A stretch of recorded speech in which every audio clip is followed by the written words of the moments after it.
Hello everyone. इस video में हम वर्ल्ड ज्योग्राफी को डिस्कस करने वाले हैं लूसेंट से। इससे पहले मैंने इंडियन ज्योग्राफी भी डाल रखा है, 3 पार्ट में है वो। अगर आपने नहीं देखा है तो आप उसको जाके देख सकते हैं, उससे आपका इंडियन ज्योग्राफी कंप्लीट कवर हो जाएगा। और यहाँ से हम वर्ल्ड ज्योग्राफी को डिस्कस करना शुरू करते हैं और ये इसके भी 3 पार्ट आएंगे, जिससे कि आपका वर्ल्ड ज्योग्राफी भी कंप्लीट कवर हो जाने वाला है। तो आइए शुरू करते हैं। सर्वप्रथम भूगोल शब्द का प्रयोग इरेटोस्थनीज, जो कि एक ग्रीक विद्वान थे, उन्होंने 276 से 194 ईसा पूर्व में किया है। भूगोल शब्द ग्रीक भाषा के 2 मूल शब्दों जियो यानी पृथ्वी और ग्राफोस यानी वर्णन से प्राप्त किया गया है। दोनों शब्दों को एक साथ रखने पर इसका अर्थ बनता है पृथ्वी का वर्णन। भूगोल के नामकरण और इस विषय को प्राथमिक स्तर पर व्यवस्थित स्वरूप प्रदान करने का श्रेय यूनान के निवासियों को जाता है। हिकेटियस ने अपनी पुस्तक जस पीरियोडस अर्थात पृथ्वी का वर्णन में सर्वप्रथम भौगोलिक तत्वों का क्रमबद्ध समावेश किया है। अध्ययन के लिए स्वतंत्र विषय के रूप में भूगोल को 19वीं शताब्दी में ही मान्यता मिली है। 20वीं शताब्दी के आरंभ में भूगोल मनुष्य और पर्यावरण के पारस्परिक संबंधों के अध्ययन के रूप में विकसित हुआ है। तो इसकी 2 विचारधाराएं थी। पहला, संभववाद, यानी इसके अनुसार मनुष्य अपने पर्यावरण में परिवर्तन करने में समर्थ है और वो प्रकृति प्रदत्त अनेक संभावनाओं को अपनी इच्छा के अनुसार उपयोग कर सकता है।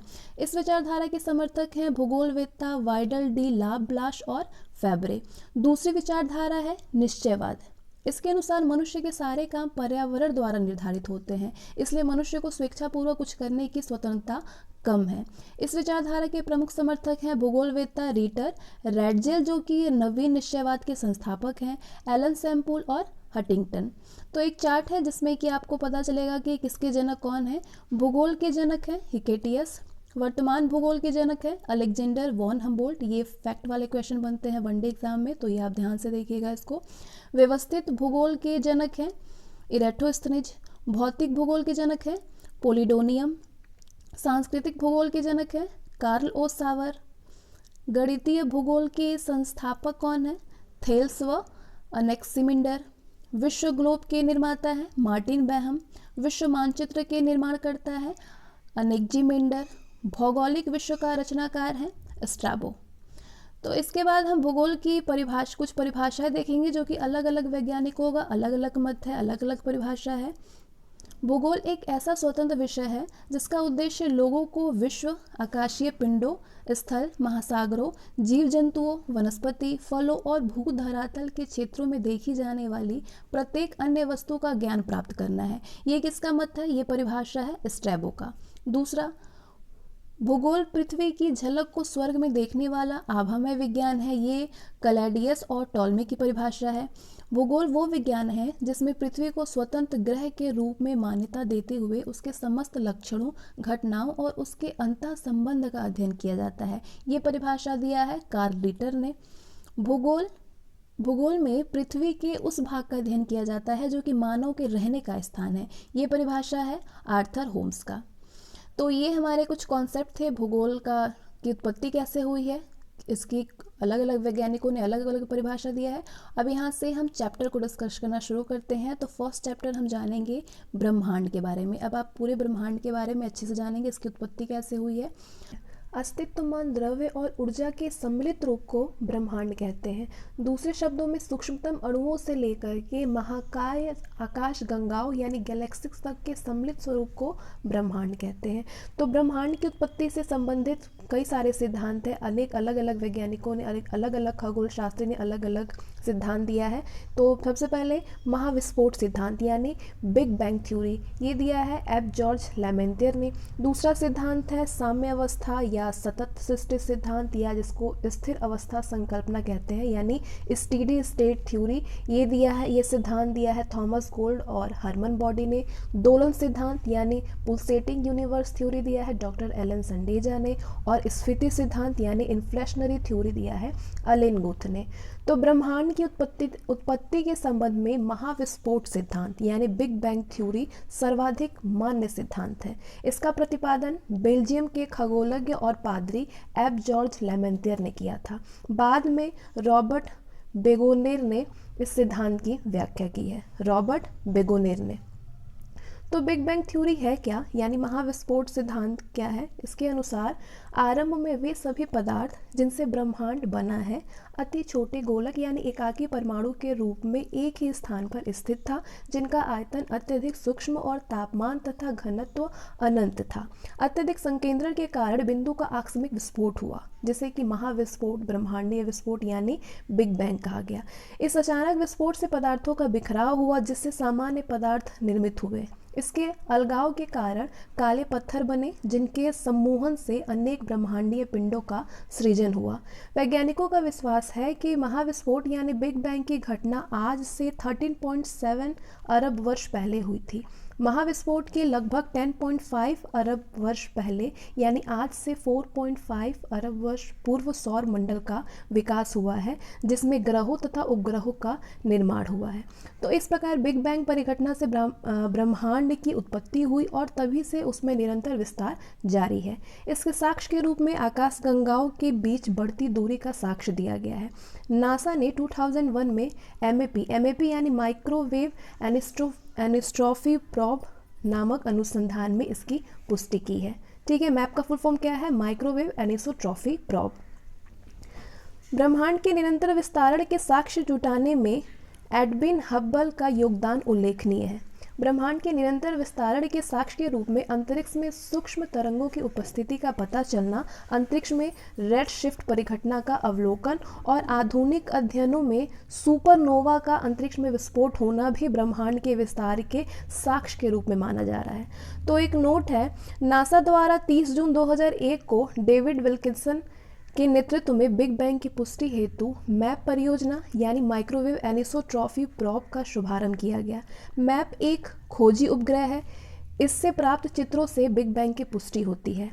11 फरवरी 2013 को इस आधार पर नासा ने ब्रह्मांड की आयु 13.7 अरब वर्ष निर्धारित करने की घोषणा की। डेविड विल्किंसन के सितंबर 2002 के निधन के बाद उनके सम्मान में मैप उपग्रह का नाम 11 फरवरी 2003 को डब्लू मैप यानी विल्किंसन माइक्रोवेव एनिसोट्रॉफी प्रोब रखा गया। ठीक है, ब्रह्मांड के रहस्यों को जानने के लिए 30 मार्च 2010 को European centre for nuclear research यानी CERN ने जिनेवा में पृथ्वी की सतह से 50 से 175 मीटर नीचे 27.36 किलोमीटर लंबे सुरंग में लॉर्ड्स हैड्रन कोलाइजर यानी LHC नामक महाप्रयोग सफलतापूर्वक किया। सितंबर 2008 में ये महाप्रयोग असफल रहा था। इसमें प्रोटॉन बीमों की लगभग प्रकाश की गति से टकराया गया। और हिग्स बोसॉन के निर्माण का प्रयास किया गया। माना जाता है कि गॉड पार्टिकल के नाम से जाना जाने वाला हिग्स बोसॉन में भी ब्रह्मांड के रहस्य छिपे हैं, क्योंकि ये सबसे बेसिक यूनिट माना जाता है। CERN यानी सेंटर फॉर न्यूक्लियर रिसर्च ने 4 जुलाई 2012 को हिग्स बोसॉन से मिलता जुलता सब एटॉमिक पार्टिकल की खोज करने में सफलता हासिल की। इससे ब्रह्मांड के रहस्यों को जानने के विषय में महत्वपूर्ण उपलब्धि माना जा रहा है। तो एक नोट है, ब्रिटिश वैज्ञानिक हिग्स ने 1964 में कॉस्मोलॉजी समझने हेतु गॉड पार्टिकल परमाणविक अवधारणा को पेश किया था, जो कि भारतीय वैज्ञानिक सत्येंद्र नाथ बोस के बोसन थ्योरी पर आधारित थी। ब्रह्मांड का व्यास 10⁸ प्रकाश वर्ष है। ब्रह्मांड में अनुमानतः 100 अरब मंदाकिनी यानी 100 अरब गैलेक्सी हैं। प्रत्येक मंदाकिनी में अनुमानतः 100 अरब तारे होते हैं। तो आगे आप जानेंगे कि मंदाकिनी क्या होता है। तारों का ऐसा समूह जो कि धुंधला सा दिखलाई पड़ता है और जो तारा निर्माण प्रक्रिया की शुरुआत का गैस पुंज है, वो मंदाकिनी कहलाता है। हमारी पृथ्वी की अपनी एक मंदाकिनी है, जिसे कि दूत मेखला या आकाशगंगा यानी मिल्की वे कहते हैं। अब तक ज्ञात इस मंदाकिनी का 80% भाग सर्पिला है। इस मंदाकिनी को सबसे पहले गैलीलियो ने देखा था। आकाशगंगा की सबसे नज़दीकी मंदाकिनी को देवयानी यानी एंड्रोमेडा नाम दिया गया है। नवीनतम ज्ञात मंदाकिनी है ड्वार्फ मंदाकिनी। ठीक है, नवीनतम ज्ञात मंदाकिनी कौन सी है? ड्वार्फ मंदाकिनी। इसके बाद अगला निहारिका यानी नेब्यूला। नेब्यूला क्या है? ये एक ब्रह्मांडीय नर्सरी है जहाँ तारों का जन्म होता है।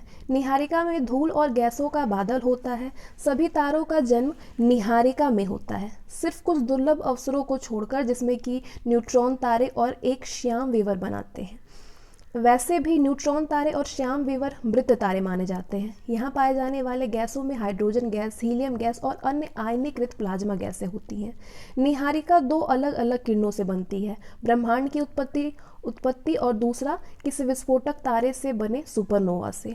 ब्रह्मांड के जन्म के बाद परमाणुओं का जन्म हुआ और इन परमाणुओं से धूल और गैस के बादलों का निर्माण हुआ। सुपरनोवा से जो पदार्थ उत्सर्जित होता है, इससे भी नीहारिका का जन्म होता है। इसके उदाहरण हैं वेल और कर्क। नीहारिका की उत्पत्ति ब्रह्मांड के जन्म और सुपरनोवा के मिश्रण से भी हो सकता है। तो आगे नीहारिका के कितने प्रकार हैं? नीहारिका के कुछ प्रकार होते हैं। पहला, उत्सर्जन नीहारिकाएं। उत्सर्जन नीहारिकाएं क्या होती हैं? ये सबसे सुंदर और रंग बिरंगी होती हैं। उत्सर्जन नीहारिकाएं ये बन रहे तारों से प्रकाशित होती हैं, जैसे उदाहरण चील और झील नीहारिका। दूसरा, परावर्तन नीहारिकाएं। ये तारों के प्रकाश को परावर्तित करती हैं। ये तारे या तो नीहारिका के अंदर होती हैं या पास पे होते हैं, जैसे उदाहरण प्लेडेस नीहारिका। ये क्या है? ये परावर्तन निहारिकाएं हैं। इसके बाद तीसरा, श्याम निहारिकाएं। ये अपने पीछे से आने वाले प्रकाश को एक दीवार की तरह रोक देती है। यही कारण है कि हम अपनी आकाशगंगा में बहुत दूर तक नहीं देख सकते हैं। इसके बाद चौथा प्रकार है ग्रहीय निहारिकाएं। इसका निर्माण उस वक्त होता है जब एक सामान्य तारा एक लाल दानव तारे में बदलकर अपने बाहरी तहों को उत्सर्जित कर देता है। इस वजह से इनका आकार गोल होता है। ठीक है। अब ओरियन नेबुला। ओरियन नेबुला हमारी आकाशगंगा के सबसे शीतल और चमकीले तारों का समूह है।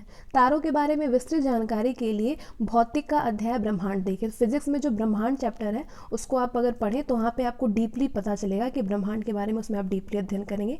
यहाँ पे थोड़ा सा शॉर्ट में आपको वर्ल्ड ज्योग्राफी मिलेगा, तो इसको आप और बेटर तरीके से जानने के लिए फिजिक्स में आप जा सकते देख सकते हैं ब्रह्मांड चैप्टर। तो मैंने लूसेंट से फिजिक्स डाल रखा है, उसके 3 पार्ट हैं, फिजिक्स, केमिस्ट्री, बायो, सारे लूसेंट से मैंने अपलोड कर रखा है। अगर आपने नहीं देखा है तो आप जाकर के प्लेलिस्ट में देख सकते हैं। उससे आपको काफ़ी अच्छे से आपका कॉन्सेप्ट क्लियर होगा और फैक्ट भी क्लियर होंगे। तो ब्रह्मांड के बाद आते हैं अब हम नेक्स्ट चैप्टर पे, सौर मंडल। तो अब हम जानेंगे सौर मंडल के बारे में। सूर्य के चारों ओर चक्कर लगाने वाले विभिन्न ग्रहों, क्षुद्र ग्रहों, धूमकेतुओं, उल्काओं और अन्य आकाशीय पिंडों के समूह को सौर मंडल यानी सोलर सिस्टम कहते हैं। सौर मंडल में सूर्य का प्रभुत्व है, क्योंकि सौर मंडल निकाय के द्रव्य का लगभग 99.999 द्रव्य सूर्य में निहित है। सौर मंडल की समस्त ऊर्जा का स्रोत भी सूर्य ही है। ठीक है। प्लेनेमस सौर मंडल से बाहर बिल्कुल एक जैसे दिखने वाले जुड़वा पिंडों का एक समूह है प्लेनेमस। ठीक है। आगे हम बात करते हैं सूर्य क्या है, यानी सन।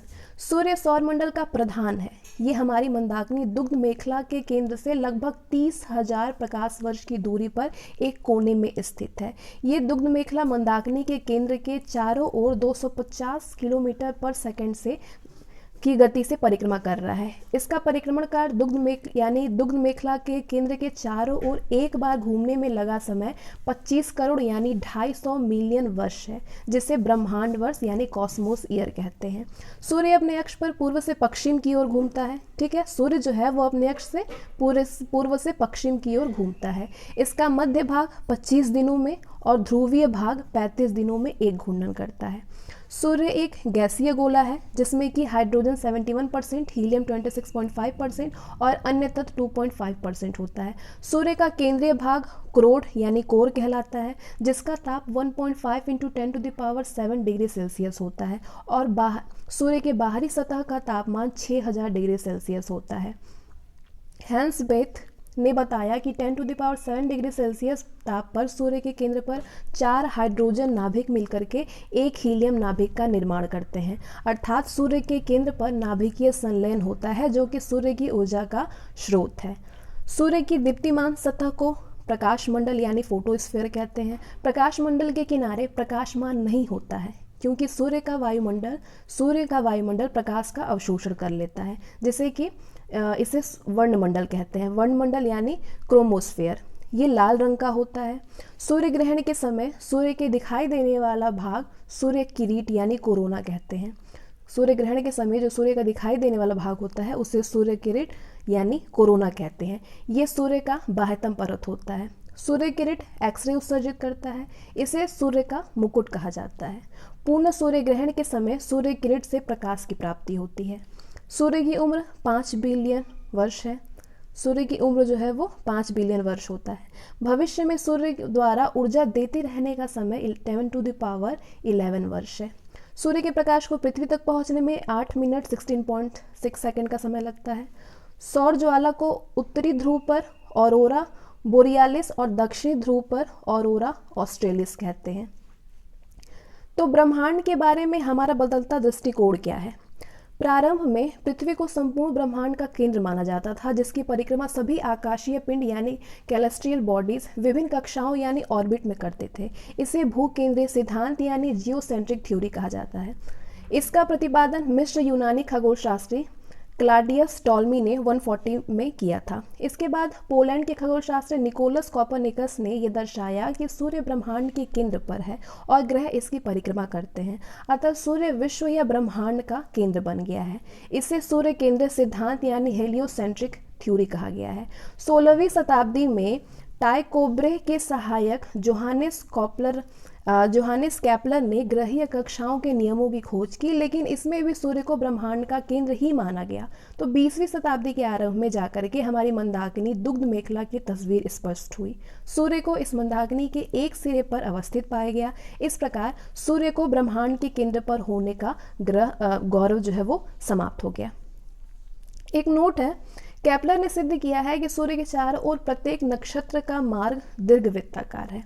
सूर्य के धब्बे जो कि चलते हुए गैसों के खोल होता है, उसका तापमान आसपास के तापमान से 1500 डिग्री सेल्सियस कम होता है।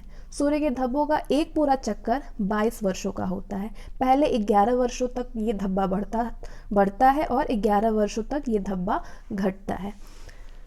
ठीक है, पहले 11 वर्षों तक ये धब्बा बढ़ता है और बाद के 11 वर्षों तक ये धब्बा घटता है।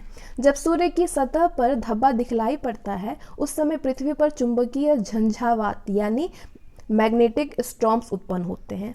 इससे चुंबकीय सूर्य की दिशा बदल जाती है और रेडियो, टेलीविज़न, बिजली चालित मशीन आदि में गड़बड़ी उत्पन्न हो जाती है। सूर्य का व्यास 13,92,000 किलोमीटर है, जो कि पृथ्वी के व्यास का लगभग 110 गुना है। सूर्य हमारे पृथ्वी से 13 लाख गुना बड़ा है और पृथ्वी को सूर्य ताप का 2 अरबवां भाग मिलता है। तो एक नोट है, मध्य रात्रि सूर्य का अर्थ है सूर्य का ध्रुवीय वृत्त में देर तक चमकना। मध्य रात्रि का सूर्य आर्कटिक क्षेत्र में दिखाई देता है। तो इसके बाद हम आगे जानेंगे सौर मंडल के। अंतर्राष्ट्रीय खगोल शास्त्रीय संघ यानी इंटरनेशनल एस्ट्रोनॉमिकल यूनियन IAU की प्राक सम्मेलन 2006 के अनुसार सौर मंडल में मौजूद पिंडों को 3 श्रेणियों में बांटा गया है: परंपरागत ग्रह, बौने ग्रह और लघु सौरमंडलीय पिंड। तो परंपरागत ग्रह में आपके बुध, शुक्र, पृथ्वी, मंगल, बृहस्पति, शनि, अरुण और वरुण है। बौने ग्रह है प्लूटो बौना ग्रह है, चेरोन है, सेरस है, 2003 UB 313 है। ठीक है, और लघु सौरमंडलीय पिंड में धूमकेतु, उपग्रह और अन्य छोटे खगोलीय पिंड हैं। तो आगे हम बात करेंगे कि ग्रह क्या है। ग्रह वो खगोलीय पिंड है जो कि कई शर्तों को पूरा करते हो, जो सूर्य के चारों ओर परिक्रमा करता हो, उसमें पर्याप्त गुरुत्वाकर्षण बल हो जिससे वे गोल स्वरूप ग्रहण कर सके, उसके आसपास का क्षेत्र साफ हो यानी उसके आसपास अन्य खगोलीय पिंडों की भीड़ भाड़ ना हो। ग्रहों की उपयुक्त परिभाषा INU की प्राक सम्मेलन में तय की गई है। ग्रह की इस परिभाषा के आधार पर यम यानी प्लूटो को ग्रह की श्रेणी से निकाल दिया गया है। फलस्वरूप परंपरागत ग्रहों की संख्या 9 से घट करके अब 8 रह गई है।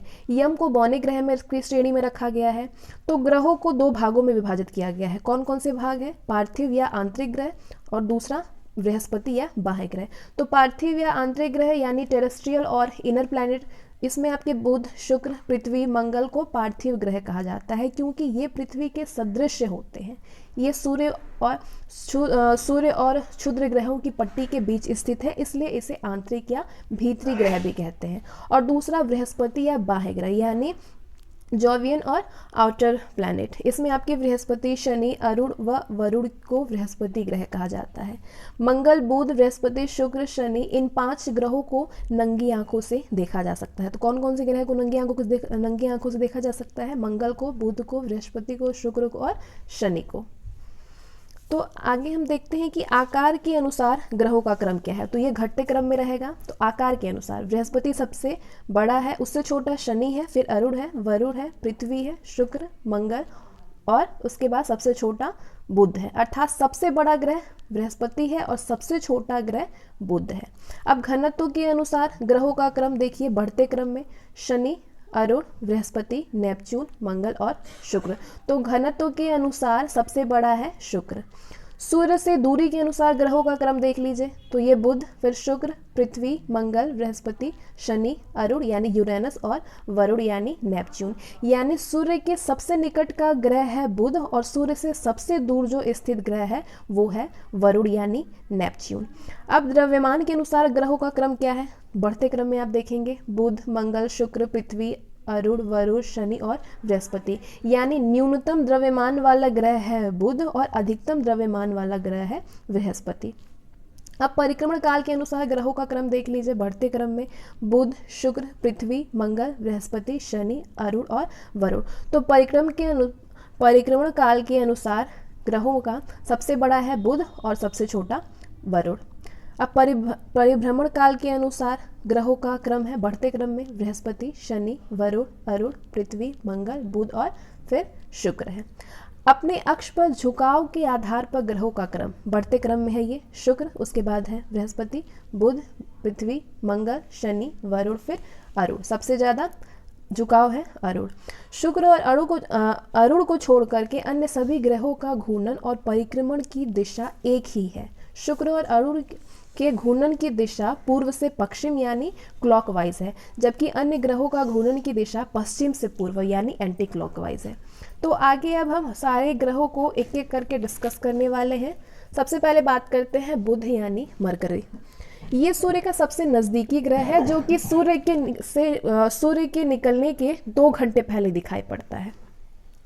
बुध जो है सबसे छोटा और सबसे हल्का ग्रह होता है। इसके पास कोई भी उपग्रह नहीं होता है। इसका सबसे विशिष्ट गुण है इसमें चुंबकीय क्षेत्र का होना। ये सूर्य की परिक्रमा सबसे कम समय में पूरा करता है, अर्थात सौर मंडल का सर्वाधिक कक्षीय गति वाला ग्रह है। यहाँ दिन अति गर्म और रातें बर्फीले होती हैं। इसका तापांतर सभी ग्रहों में सबसे अधिक यानी 600 डिग्री सेल्सियस है। इसका तापमान रात में 173 डिग्री सेल्सियस और दिन में 427 डिग्री सेल्सियस होता है। अगला ग्रह बात करते हैं शुक्र यानी वीनस। ये पृथ्वी का निकटतम सबसे चमकीला और सबसे गर्म ग्रह होता है शुक्र। इसे सांझ का तारा या भोर का तारा कहा जाता है क्योंकि ये शाम में पश्चिम दिशा में और सुबह में पूरब की दिशा में आकाश में दिखाई पड़ता है। ये अन्य ग्रहों के विपरीत दक्षिणावर्त यानी क्लॉकवाइज चक्रण करता है। शुक्र को पृथ्वी का भग्नी ग्रह कहते हैं। इसका घनत्व, आकार और व्यास सब चीज़ जो है वो पृथ्वी के समान होता है। शुक्र के पास कोई उपग्रह नहीं होता है। अगला ग्रह बात करते हैं बृहस्पति यानी जुपिटर ये सौर मंडल का सबसे बड़ा ग्रह है। इसे अपनी धुरी पर चक्कर लगाने में 10 घंटा सबसे कम और सूर्य की परिक्रमा करने में 12 वर्ष लगते हैं। बृहस्पति का द्रव्यमान सूर्य के द्रव्यमान का लगभग 1000वां भाग है। इसके उपग्रह ज्ञानीमीड पीले रंग का सभी उपग्रहों में सबसे बड़ा है ज्ञानीमीड। अगला ग्रह मंगल यानी मार्स। ये लाल रंग यानी रेड प्लैनेट, इसको लाल ग्रह कहते हैं। इसका लाल रंग जो है वो आयरन ऑक्साइड के कारण होता है। यहाँ पृथ्वी के समान 2 ध्रुव और इसका कक्षा तली 25 डिग्री के कोण पर झुका हुआ है, जिसके कारण यहाँ पृथ्वी के समान ऋतु परिवर्तन होता है। इसके दिन का मान और अक्ष का झुकाव पृथ्वी के समान होता है। ये अपनी धुरी पर 24 घंटे में एक बार पूरा चक्कर लगाती है। इसके 2 उपग्रह हैं, फोबोस और डीमोस। सूर्य की परिक्रमा करने में इसे 687 दिन लगते हैं। तो मंगल को सूर्य की परिक्रमा करने में 687 दिन लगते हैं। मंगल के 2 उपग्रह हैं, फोबोस और डीमोस। ये बहुत इंपॉर्टेंट है। सौर मंडल का सबसे बड़ा ज्वालामुखी ओलिपस मेसी और सौर मंडल का सबसे ऊंचा पर्वत निक्स ओलंपिया, जो कि माउंट एवरेस्ट से 3 गुना अधिक ऊंचा है, वो मंगल ग्रह पर स्थित है।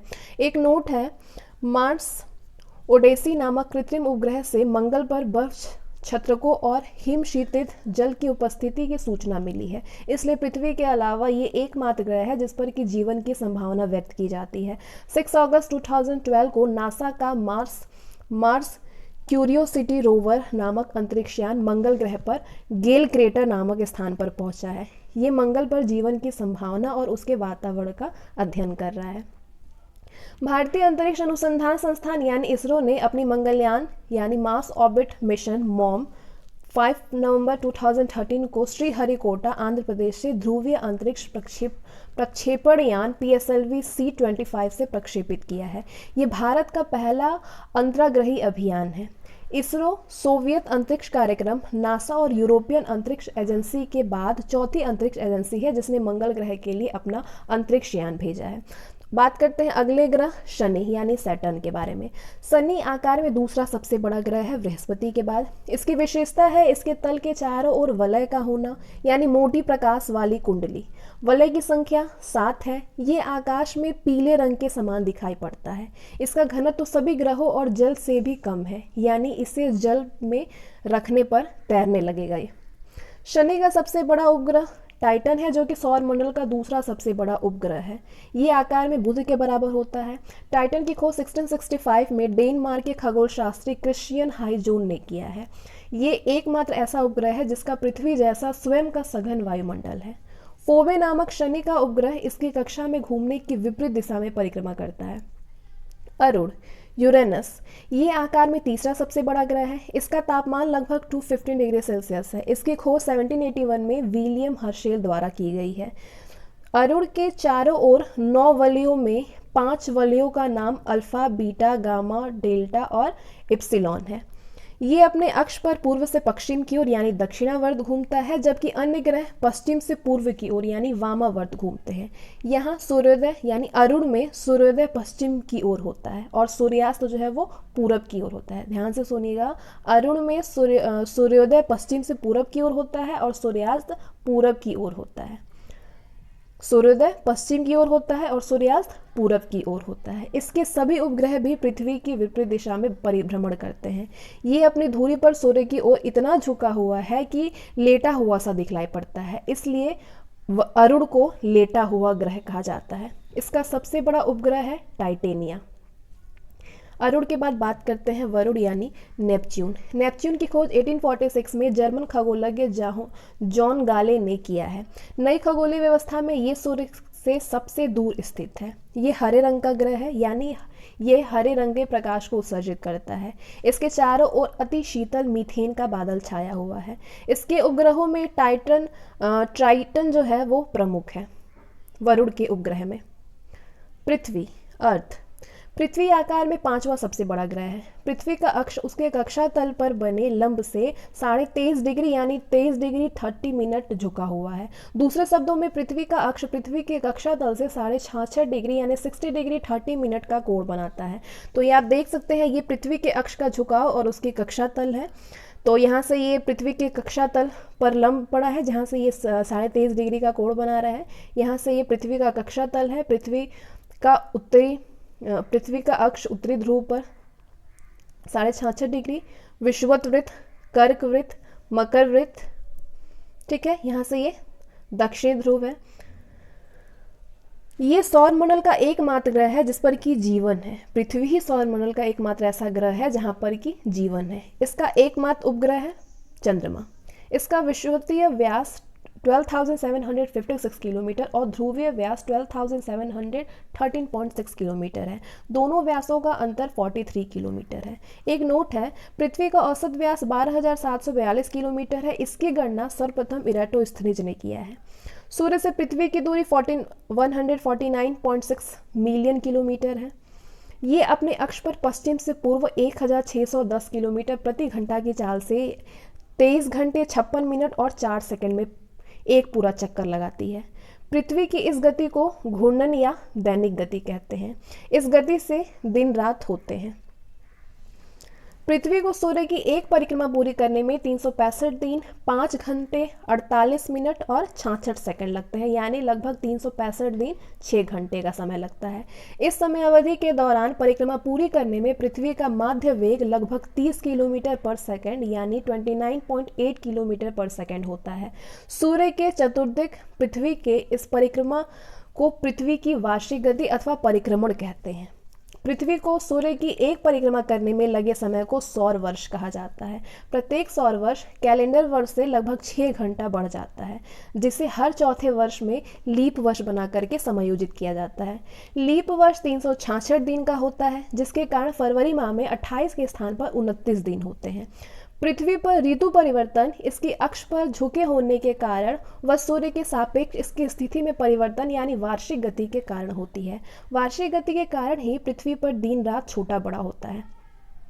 आकार और बनावट की दृष्टि से पृथ्वी शुक्र के समान होता है। जल की उपस्थिति के कारण इसे नीला ग्रह, पृथ्वी को नीला ग्रह भी कहा जाता है। सूर्य के बाद पृथ्वी के सबसे निकट का तारा है प्रॉक्सिमा सेंचुरी, जो कि अल्फा सेंचुरी समूह का एक तारा है। ये पृथ्वी से 4.22 प्रकाश वर्ष दूर है। एक नोट है, 24 अगस्त 2006 को अंतर्राष्ट्रीय खगोल विज्ञानी संघ यानी IAU की प्राग चेक गणराज्य बैठक में खगोल विज्ञानियों ने प्लूटो का ग्रह होने की दर्जा को खत्म कर दिया है, क्योंकि इसकी कक्षा वृत्ताकार नहीं है और ये वरुण ग्रह की कक्षा से होकर के गुजरती है। नई खगोलीय व्यवस्था में प्लूटो को बौने ग्रह की श्रेणी में रखा गया है। ये सूर्य का भी निकटतम तारा है। साइरस या डॉग स्टार भी पृथ्वी से 9 प्रकाश वर्ष दूर स्थित है और सूर्य से 2 गुने द्रव्यमान वाला तारा है। ये रात्रि में दिखाई पड़ने वाला सर्वाधिक चमकीला तारा है, साइरस और डॉग स्टार। आगे बात करते हैं चंद्रमा क्या है। चंद्रमा यानी मून। चंद्रमा की सतह और उसकी आंतरिक स्थिति का अध्ययन करने वाला विज्ञान को कहते हैं सेलेनोलॉजी। चंद्रमा पर धूल के मैदान को शांति सागर कहते हैं। ये चंद्रमा का पिछला भाग है जो कि अंधकारमय होता है। चंद्रमा के दक्षिण ध्रुव पर स्थित लिमनिड्स पर्वत 35,000 फीट यानी 10,668 मीटर चंद्रमा का उच्चतम पर्वत है। चंद्रमा को जीवाश्म ग्रह भी कहा जाता है। चंद्रमा पृथ्वी की एक परिक्रमा लगभग 27 दिन 8 घंटे में पूरा करता है और इतने ही समय में अपने अक्ष पर एक घूर्णन करता है। यही कारण है कि चंद्रमा का सदैव एक ही भाग दिखलाई पड़ता है। पृथ्वी से चंद्रमा का 57% भाग को देख सकते हैं। हम पृथ्वी से चंद्रमा का 57% भाग को देखते हैं। चंद्रमा का अक्ष तल पृथ्वी के अक्ष के साथ 58.48 डिग्री का अक्ष कोण बनाता है। चंद्रमा पृथ्वी के अक्ष के लगभग समानांतर है। इसका परिक्रमण पथ भी दीर्घवृत्ताकार होता है।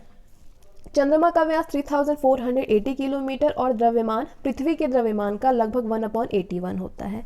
सूर्य के संदर्भ में पृथ्वी की परिक्रमा की अवधि 29.53 दिन यानी 29 दिन 12 घंटे 44 मिनट और 2.8 सेकंड होता है। इस समय को एक चंद्रमास या साइनोडिक मास कहते हैं। नक्षत्र समय के दृष्टिकोण से चंद्रमा लगभग 27.5 दिन में फिर से उस स्थिति में होता है। 27.5 दिन यानी 27 दिन 7 घंटे 43 मिनट और 11.6 सेकंड की ये अवधि एक नक्षत्र मास कहलाती है। ज्वार उठने के लिए अपेक्षित सौर और चंद्रमा की शक्तियों का अनुपात 11:5 है। अपोलो के अंतरिक्ष यात्रियों द्वारा लाए गए चट्टानों से पता चला है कि चंद्रमा भी उतना ही पुराना है जितना कि पृथ्वी यानी 460 करोड़ वर्ष। इन चट्टानों में टाइटेनियम अधिक मात्रा में है। सुपरमून क्या है? जब चंद्रमा पृथ्वी के सबसे निकट होता है तो उस स्थिति को सुपरमून कहते हैं। इसे पेरिजी फुल मून भी कहते हैं। इसमें चांद 14% ज़्यादा बड़ा और 30% अधिक चमकीला दिखलाई पड़ता है। एक नोट है, चंद्रमा और पृथ्वी के बीच की औसतन दूरी होती है 3,84,365 किलोमीटर। ब्लू मून क्या है? एक कैलेंडर माह में 2 पूर्णिमाएं होती हैं तो दूसरी पूर्णिमा का चांद ब्लू मून कहलाता है। इसका मुख्य कारण 2 पूर्णिमाओं के बीच अंतराल 31 दिनों से कम होना है। ऐसा 2-3 साल पर होता है। अगस्त 2012 में 2 पूर्णिमा 2 को और 31 अगस्त को देखे गए थे। इनमें से 31 अगस्त की पूर्णिमा को ब्लू मून कहा गया है। जब किसी वर्ष विशेष में 2 या अधिक माह ब्लू मून के होते हैं तो उसे मून ईयर कहा जाता है। तो 2018 में ब्लू मून ईयर था। ठीक है। एक नोट है, सी ऑफ ट्रैंक्विलिटी चंद्रमा पर वो स्थान है जहाँ पे अमेरिका का अंतरिक्ष यान अपोलो 11 उतरा था। अब आगे हम देखेंगे कौन कौन से बौने ग्रह हैं। यम यानी प्लूटो। IAU ने इसका नया नाम 1,34,340 रखा है। क्लाड टामवो ने 1930 में खोज की है। अगस्त 2006 में आईएयू की प्राक सम्मेलन में ग्रह कहलाने के मापदंड पर खरे नहीं उतरने के कारण यम को ग्रह की श्रेणी से अलग कर बौने ग्रह की श्रेणी में रख दिया है। तो यम को ग्रह की श्रेणी से निकाले जाने का क्या कारण था? आकार में चंद्रमा से छोटा होना, इसकी कक्षा का वृत्ताकार नहीं होना और वरुण की कक्षा को काटना, ये कारण थे यम को ग्रह की श्रेणी से निकालने का। अगला ग्रह है सेरस। इसकी खोज इटली के खगोलशास्त्री पियाजी ने किया था। आईएयू की नई परिभाषा के अनुसार इसे बौने ग्रह की श्रेणी में रखा गया है। इसे संख्या 1 से जाना जाएगा, सेरस को। इसका व्यास बुध के व्यास का 1/5 भाग है।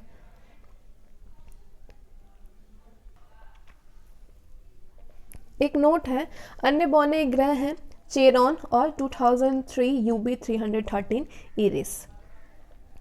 तो ये आप देख सकते हैं, ये है सौर परिवार की सारणी। ये ग्रहों के नाम है, ये व्यास किलोमीटर में दिया है। ये परिभ्रमण काल यानी अपने अक्ष पर घूमने के लिए, ये परिक्रमण काल यानी सूर्य के चारों और उसके उपग्रहों की संख्या कितनी है। सबसे पहले बुध का परिभ्रमण व्यास होता है 4878 किलोमीटर। परिभ्रमण काल है बुध का 58.6 दिन यानी अपने अक्ष पर 58.6 दिन। परिक्रमण काल 88 दिन और बुध के कोई भी उपग्रह नहीं है। शुक्र का परिभ्रमण काल 243 दिन होता है। परिक्रमण काल 224.7 दिन और शुक्र के भी कोई उपग्रह नहीं है। पृथ्वी का परिभ्रमण काल 23.9 घंटे। परिक्रमण काल यानी सूर्य के चारों 365.26 दिन होता है और पृथ्वी का एक उपग्रह है। मंगल का परिभ्रमण काल 24.6 घंटे, परिक्रमण काल 687 दिन और मंगल के 2 उपग्रह हैं। बृहस्पति का परिभ्रमण काल है 9.9 घंटे यानी अपने अक्ष पर 9.9 घंटे। सूर्य के चारों ओर 11.9 वर्ष और बृहस्पति के उपग्रहों की संख्या 79 है। बृहस्पति के सबसे ज्यादा उपग्रह है 79। शनि का परिभ्रमण काल है 10.3 घंटे, परिक्रमण काल 29.5 वर्ष और शनि के 62 उपग्रह हैं। अरुण का परिभ्रमण काल है 17.2 घंटे, परिक्रमण काल 84.0 वर्ष और अरुण के 27 उपग्रह हैं। वरुण का परिभ्रमण काल 16.1 घंटे, परिक्रमण काल यानी सूर्य के चारों ओर 164.8 वर्ष और वरुण के 13 उपग्रह हैं। ये जो आप सारणी देख सकते हैं, ये सारणी अंतर्राष्ट्रीय खगोलीय विज्ञानी संघ यानी आईएयू के अनुसार है ये। तो आगे लघु सौर मंडलीय पिंड देखेंगे। कौन सा लघु सौर मंडलीय पिंड है? क्षुद्र ग्रह यानी एस्टेरॉइड्स। मंगल और बृहस्पति ग्रह की कक्षाओं के बीच कुछ छोटे छोटे आकाशीय पिंड है जो कि सूर्य की परिक्रमा कर रहे हैं, उसे क्षुद्र ग्रह कहते हैं। खगोलशास्त्रियों के अनुसार ग्रहों के विस्फोट के फलस्वरूप टूटे टुकड़ों से क्षुद्र ग्रह का निर्माण हुआ है। क्षुद्र ग्रह जब पृथ्वी से टकराता है तो पृथ्वी के पृष्ठ पर विशाल गर्त यानी लोनार झील जो कि महाराष्ट्र में है तो विशाल गर्त बनता है। फोरवेस्टा एकमात्र क्षुद्र ग्रह है जिसे नंगी आंखों से देखा जा सकता है। अगला लघु सौर मंडलीय ग्रह धूमकेतु यानी कॉमेट। सौर मंडल के छोर पर बहुत ही छोटे छोटे अरबों पिंड विद्यमान है जो कि धूमकेतु या फिर पुच्छल तारा कहलाते हैं। ये गैस और धूल का संग्रह है जो कि आकाश में लंबी चमकदार पूंछ सहित प्रकाश के चमकीले गोले के रूप में दिखाई देते हैं। धूमकेतु केवल तभी दिखलाई पड़ता है जब वो सूर्य की ओर अग्रसर होता है क्योंकि सूर्य किरणें इसकी गैस को चमकीला बना देती हैं। धूमकेतु की पूंछ हमेशा सूर्य से दूर होता दिखाई देता है। हैले नामक धूमकेतु का परिक्रमण काल 76 वर्ष है। ये अंतिम बार 1986 में दिखलाई दिया था, तो ये अगली बार 1986 + 76 यानी 2062 में हैले दिखाई देगा। धूमकेतु हमेशा के लिए टिकाऊ नहीं होते हैं, फिर भी प्रत्येक धूमकेतु के लौटने का समय निश्चित होता है। उल्का मेटोरस। उल्काएं प्रकाश की चमकीली धारी के रूप में देखते हैं जो कि आकाश में क्षण भर के लिए दमकती है और लुप्त हो जाती है। उल्काएं क्षुद्र ग्रहों के टुकड़े व धूमकेतुओं द्वारा पीछे छोड़े गए धूल के कण होते हैं। तो इसके बाद सौर मंडल के बाद हम आते हैं नेक्स्ट चैप्टर थर्ड लेसन पे। तो आगे हम जानेंगे पृथ्वी और उसका सौररेख संबंध। प्रकाश वर्ष, सर्किल ऑफ इल्यूमिनेशन, वैश्विक काल्पनिक रेखा जो कि पृथ्वी के प्रकाशित और अप्रकाशित भाग को बांटती है, वो है प्रकाश वर्ष। पृथ्वी की गतियाँ, पृथ्वी की 2 गतियाँ हैं, घूर्णन गति और परिक्रमण गति। घूर्णन गति को दैनिक गति बोलते हैं और परिक्रमण को वार्षिक गति भी कहते हैं। घूर्णन यानी रोटेशन। पृथ्वी सदैव अपने अक्ष पर पश्चिम से पूर्व घूमती रहती है, जिसे कि पृथ्वी का घूर्णन या परिभ्रमण कहते हैं। इसके कारण दिन और रात होते हैं, इसलिए इस गति को दैनिक गति भी कहते हैं। अब परिक्रमण क्या होता है, यानी रिवॉल्यूशन। पृथ्वी अपने अक्ष पर घूमने के साथ साथ सूर्य के चारों ओर एक दीर्घवृत्तीय मार्ग पर परिक्रमा करती है, जिसे कि परिक्रमण या वार्षिक गति कहते हैं। पृथ्वी को सूर्य की एक परिक्रमा पूरा करने में 365 दिन 6 घंटे का समय लगता है। आगे नक्षत्र दिवस क्या है। साइड्रल रे, एक मध्याह्न रेखा के ऊपर किसी निश्चित नक्षत्र के उत्तरोत्तर 2 बार गुजरने के बीच की अवधि को नक्षत्र दिवस कहते हैं। ये 23 घंटे व 56 मिनट की अवधि का होता है। सौर दिवस, सोलर डे, जब सूर्य को गतिहीन मान करके पृथ्वी द्वारा उसके परिक्रमण की गणना दिवसों के रूप में की जाती है, तब सौर दिवस ज्ञात होता है। इसकी अवधि पूरे 24 घंटे की होती है। एक नोट है, अपने परिक्रमा पथ में पृथ्वी सूर्य के चारों ओर 29.8 किलोमीटर पर सेकंड के वेग से चक्कर लगाती है। अब उपसौर क्या है। उपसौर यानी पेरिहेलियन, पृथ्वी सूर्य की परिक्रमा दीर्घवृत्तीय कक्षा में करती है, जिसके एक फोकस पर सूर्य होता है। जब पृथ्वी सूर्य के अत्यधिक पास होती है तो उसे उपसौर कहते हैं। ऐसी स्थिति 3 जनवरी को होती है, यानी 3 जनवरी को पृथ्वी सूर्य के सबसे निकट होती है। ऐसी स्थिति में पृथ्वी और सूर्य के बीच की दूरी 14.70 करोड़ किलोमीटर है। अब अपसौर क्या होता है। अपसौर यानी एफिलियन, पृथ्वी जब सूर्य से अधिकतम दूरी पर होती है तो उसे अपसौर कहते हैं। ऐसी स्थिति कब होती है, 4 जुलाई को होती है। उपसौर की स्थिति 3 जनवरी को और अपसौर की स्थिति 4 जुलाई को होती है। ऐसी स्थिति में पृथ्वी और सूर्य के बीच की दूरी 15.21 करोड़ किलोमीटर होता है। इसके बाद एप्साइड रेखा क्या है। उपसौर और अपसौरी को मिलाने वाली काल्पनिक रेखा सूर्य के केंद्र से गुजरती है, इसे ही एप्साइड रेखा कहते हैं। आगे हम बात करते हैं कि अक्षांश क्या है, यानी लैटिट्यूड। विषुवत से उत्तर या दक्षिण दिशा में स्थित किसी स्थान की कोणीय दूरी को अक्षांश कहते हैं। ये कोण पृथ्वी के केंद्र पर बनता है। इसे विषुवत वृत्त से दोनों ओर अंशों में मापा जाता है। विषुवत वृत्त 0 अंश के अक्षांश को प्रदर्शित करता है। विषुवत वृत्त की उत्तरी और दक्षिणी दिशा में 1 डिग्री के अंतराल से खींचे जाने पर 90 अक्षांश वृत्त होते हैं, यानी किसी भी स्थान का अक्षांश 90 डिग्री से अधिक नहीं हो सकता है। विषुवत वृत्त के उत्तरी भाग को उत्तरी गोलार्ध और दक्षिणी भाग को दक्षिणी गोलार्ध कहते हैं। तो ये आप देख सकते हैं, ये एक अंश है, ये अंश है और ये 1 मिनट है।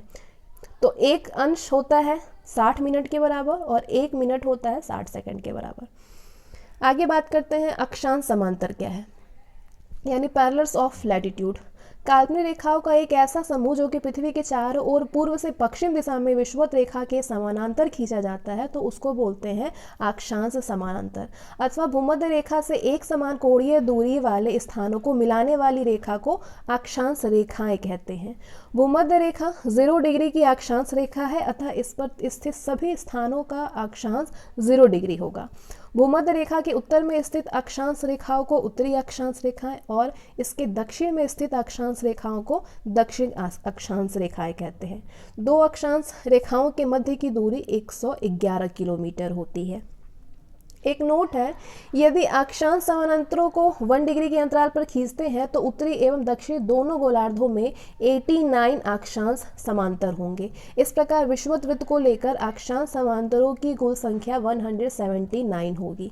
भूमध्य रेखा के उत्तर में, तो ये जो 1 लाइनर के हैं इसको बिल्कुल ध्यान से आप देखिएगा क्योंकि ये फैक्ट वाले क्वेश्चन इससे बन जाते हैं। भूमध्य रेखा के उत्तर में 23.5 डिग्री अक्षांश को कर्क रेखा और दक्षिण में 23.5 डिग्री अक्षांश को मकर रेखा कहते हैं। भूमध्य रेखा के उत्तर में 66.5 डिग्री यानी 66 डिग्री 30 मिनट अक्षांश को आर्कटिक वृत्त और दक्षिण में 66.5 डिग्री यानी 66 डिग्री 30 मिनट अक्षांश को अंटार्कटिक वृत्त कहते हैं। तो आगे हम जानेंगे कर्क रेखा किन किन देशों से होकर के गुजरती है। तो कर्क रेखा गुजरती है ताइवान, चीन, म्यांमार, बांग्लादेश, भारत, ओमान, संयुक्त अरब अमीरात, सऊदी अरब, मिस्र, लीबिया, नाइजर, अल्जीरिया, माली, मारितानिया, पश्चिम सहारा, बहामास और मैक्सिको। इन सारे देशों से होकर के गुजरती है कर्क रेखा। अब मकर रेखा किन देशों से होकर के गुजरती है। Chile, Argentina, Paraguay, Brazil, Namibia, Botswana, दक्षिण अफ्रीका, मोजाम्बिका, मेडागास्कर और ऑस्ट्रेलिया। विषुवत रेखा किन किन देशों से होकर के गुजरती है उसे भी आप देख लीजिए। तो विषुवत रेखा इक्वाडोर से कोलंबिया, ब्राज़ील, गैबानो, कांगो गणराज्य, लोकतांत्रिक कांगो गणराज्य, Uganda, Kenya, Somalia, Maldives, Indonesia और किरिबाती से विषुवत रेखा होकर के गुजरती है। अक्षांश के बाद आते हैं देशांतर क्या है, यानी लॉन्गिट्यूड। ग्रीनविच रेखा से किसी स्थान की कोणात्मक दूरी को उस स्थान का देशांतर कहते हैं, अथवा उत्तरी और दक्षिणी ध्रुव को मिलाने वाली काल्पनिक रेखा को देशांतर रेखा कहते हैं।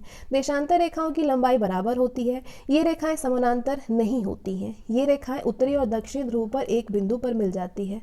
ध्रुवों से विषुवत रेखा की ओर बढ़ने पर देशांतरों के बीच की दूरी बढ़ती जाती है और विषुवत रेखा पर इसके बीच की दूरी अधिकतम यानी 111.32 किलोमीटर होती है।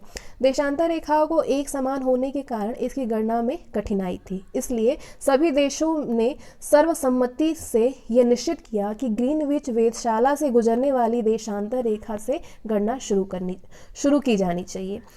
इसलिए इसे हम प्रधान मध्याय रेखा कहते हैं। इस देशांतर का मान 0 डिग्री है। इससे हम 180 डिग्री पूर्व और 180 डिग्री पश्चिम देशांतर की गणना करते हैं। प्रधान मध्याय रेखा की बाईं ओर की रेखाएं पश्चिमी देशांतर और दाहिनी ओर की रेखाएं पूर्वीय देशांतर कहलाती हैं। ये क्रमशः पश्चिमी गोलार्ध और पूर्वीय गोलार्ध कहलाते हैं। 180 डिग्री पूर्व और 180 डिग्री पश्चिम देशांतर एक ही रेखा है। गोलाकार होने के कारण पृथ्वी 24 घंटे में 360 डिग्री घूम जाती है। अतः 1 डिग्री देशांतर की दूरी तय करने में पृथ्वी को 4 मिनट का समय लगता है। देशांतर के आधार पर ही किसी स्थान का समय ज्ञात किया जाता है। 2 देशांतर रेखाओं के बीच की दूरी गोरे नाम से जानी जाती है। 0 अक्षांश और 0 अंश देशांतर अटलांटिक महासागर में काटती है। एक नोट है, मानचित्र और ग्लोब पर पाए जाने वाली प्रतिच्छेद रेखाओं को भौगोलिक रेखा जाल कहते हैं। आगे हम बात करते हैं कि संक्रांति क्या है, यानी सॉल्स्टिस क्या है। सूर्य के उत्तरायण और दक्षिणायन की सीमा को संक्रांति कहते हैं। अब कर्क संक्रांति क्या है, कैंसर सॉल्स्टिस 21 जून यानी 21 जून को सूर्य कर्क रेखा पर लंबवत होता है। इसे कर्क संक्रांति कहते हैं। इस दिन उत्तरी गोलार्ध में सबसे बड़ा दिन होता है, यानी 21 जून को सबसे बड़ा दिन होता है। एक नोट है, नॉर्वे में अर्धरात्रि के समय सूर्य 21 जून को दिखलाई पड़ता है। मकर संक्रांति क्या है, कैप्रिकॉर्न सॉल्स्टिस 22 दिसंबर को सूर्य मकर रेखा पर लंबवत होता है, इसलिए इसे मकर संक्रांति कहते हैं। इस दिन दक्षिणी गोलार्ध में सबसे बड़ा दिन होता है। विषुवत इक्विनॉक्स क्या है, ये पृथ्वी का वो स्थिति है जब सूर्य की किरणें विषुवत रेखा पर लंबवत पड़ती है और सर्वत्र दिन और रात बराबर होते हैं। 31 सितंबर और 21 मार्च को संपूर्ण पृथ्वी पर दिन और रात बराबर होते हैं। इसे क्रमशः शरद विषुवत यानी ऑटोनमल इक्विनॉक्स और वसंत विषुवत यानी वर्नल इक्विनॉक्स कहते हैं। 21 मार्च और 23 सितंबर की अवधि में उत्तरी गोलार्ध सूर्य का प्रकाश 12 घंटे या अधिक समय तक प्राप्त करता है, अतः यहाँ दिन बड़े और रातें छोटी होती हैं। जैसे जैसे उत्तरी ध्रुव की ओर बढ़ते जाते हैं, दिन की अवधि भी बढ़ती जाती है। उत्तरी ध्रुव पर तो दिन की अवधि 6 महीने की होती है। उत्तरी ध्रुव पर दिन की अवधि 6 महीने की होती है। 23 सितंबर से 21 मार्च तक सूर्य का प्रकाश दक्षिणी गोलार्ध में 12 घंटे या अधिक समय तक प्राप्त होता है। तो जैसे जैसे दक्षिणी ध्रुव की ओर बढ़ते हैं, दिन की अवधि भी बढ़ती है। दक्षिणी ध्रुव पर इसी कारण 6 महीने तक दिन रहता है। इस प्रकार उत्तरी ध्रुव और दक्षिणी ध्रुव दोनों पर ही 6 महीने तक दिन और 6 महीने तक रात रहती है। एक नोट है, पृथ्वी को अपनी अक्ष पर झुकी होने के कारण दिन व रात छोटा बड़ा होता है। आगे बात करते हैं कि सूर्य ग्रहण कैसे होता है, यानी सोलर इक्लिप्स। जब कभी दिन के समय सूर्य और पृथ्वी के बीच में चंद्रमा के आ जाने से सूर्य की चमकती सतह चंद्रमा के कारण दिखलाई नहीं पड़ने लगती है, तो इस स्थिति को सूर्य ग्रहण कहते हैं। जब सूर्य का एक भाग छिप जाता है तो उसे आंशिक सूर्य ग्रहण, और जब पूरा सूर्य की कुछ क्षणों के लिए पूरा सूर्य छिप जाता है तो उसे पूर्ण सूर्य ग्रहण कहते हैं। पूर्ण सूर्य ग्रहण हमेशा अमावस्या यानी न्यू मून को ही होता है। अब चंद्र ग्रहण कैसे होता है, यानी ल्यूनर इक्लिप्स। जब सूर्य और चंद्रमा के बीच पृथ्वी आ जाती है तो सूर्य की पूरी रोशनी चंद्रमा पर नहीं पड़ती है, तो इसे ही चंद्र ग्रहण कहते हैं। चंद्र ग्रहण हमेशा पूर्णिमा यानी फुल मून की रात्रि में होता है। प्रत्येक पूर्णिमा को चंद्र ग्रहण नहीं होता है, क्योंकि चंद्रमा और पृथ्वी के कक्षापथ में 5 डिग्री का अंतर होता है, जिसके कारण चंद्रमा कभी पृथ्वी के ऊपर से या नीचे से गुजर जाता है। एक वर्ष में अधिकतम 3 बार पृथ्वी के उपछाया क्षेत्र से चंद्रमा गुजरता है, तभी चंद्र ग्रहण लगता है।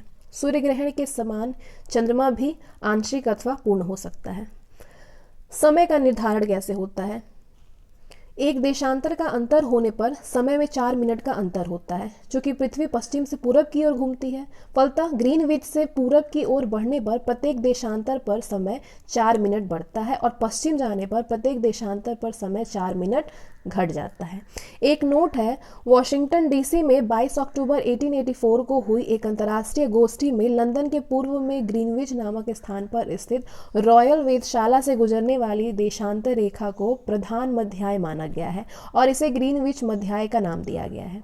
इस समय ग्रीनविच मध्याय को 0 मान करके बाकी देशांतरों की गणना की जाती है, तो समय का निर्धारण इसी को आधार मानकर किया जाता है। अब अंतर्राष्ट्रीय तिथि रेखा क्या है? 180 डिग्री देशांतर को अंतर्राष्ट्रीय तिथि रेखा कहा जाता है, क्योंकि इस रेखा के दोनों ओर तिथियों में एक दिन का अंतर होता है। ग्रीनविच देशांतर और 180 डिग्री देशांतर के बीच 24 घंटे का अंतर होता है। 0 डिग्री से 180 डिग्री पूर्व की ओर जाने पर 12 घंटे की अवधि लगती है और ये ग्रीनविच समय से 12 घंटे आगे होता है। इस प्रकार 0 डिग्री से 180 डिग्री पश्चिम की ओर जाने पर ग्रीनविच समय से 12 घंटे पीछे का समय मिलता है। यही कारण है कि 180 डिग्री पूर्व से पश्चिम देशांतर में कुल 24 घंटे अर्थात एक दिन रात का अंतर होता है। जैसे मान लीजिए यदि ग्रीनविच पर बृहस्पतिवार 25 सितंबर 2003 को दोपहर के 12 बजे हो, तो 180 डिग्री पूर्वी देशांतर पर 25 सितंबर 2003 की मध्य रात्रि होगी, जबकि 180 डिग्री पश्चिमी देशांतर पर 24 सितंबर 2003 को 3 की मध्य रात्रि होगी। इसका अर्थ ये है कि 180 डिग्री देशांतर के दोनों ओर 2 अलग अलग तिथियां पाई जाती हैं। जब इस रेखा को पूर्व की ओर लांघते हैं तो एक दिन दोहराया जाता है और इसे पश्चिम की ओर लांघते हैं तो एक दिन कम किया जाता है। तो इसे इस प्रकार भी याद किया जा सकता है, travel to east 1 day to feast, travel to west 1 day less. वास्तव में अंतर्राष्ट्रीय तिथि रेखा पूर्णतः 180 डिग्री देशांतर का अनुसरण नहीं करती है। ये 180 डिग्री देशांतर के दाएं या बाएं मुड़ जाती है ताकि स्थलीय भागों का विभाजन ना हो और लोगों को तिथि के बारे में भ्रम ना हो। साइबेरिया को विभाजित होने से बचाने और साइबेरिया को अलास्का से अलग करने के लिए 75 डिग्री उत्तरी अक्षांश पर यह पूर्व की ओर मोड़ी गई है। बेरिंग सागर में ये रेखा पश्चिम की ओर मोड़ी गई है। फिजी द्वीप, ये आप देख सकते हैं, ये अंतर्राष्ट्रीय तिथि रेखा है। फिजी द्वीप समूह और न्यूजीलैंड के विभिन्न भागों को एक साथ रखने के लिए ये रेखा दक्षिण प्रशांत महासागर में पूर्व दिशा की ओर मोड़ी गई है। तो अंतर्राष्ट्रीय तिथि रेखा आर्कटिक सागर, चूकी सागर, बेरिंग स्ट्रेट व प्रशांत महासागर से गुजरती है। ठीक है, तो ये देख सकते हैं आप, ये अंतर्राष्ट्रीय तिथि रेखा। बेरिंग सागर, एल्यूनेशन 48 डिग्री, आइलैंड 52 डिग्री 30 मिनट, समय आगे बुधवार 11 घंटे आगे। तो इस तरीके से होता है अंतर्राष्ट्रीय तिथि रेखा। Fiji island, New Zealand.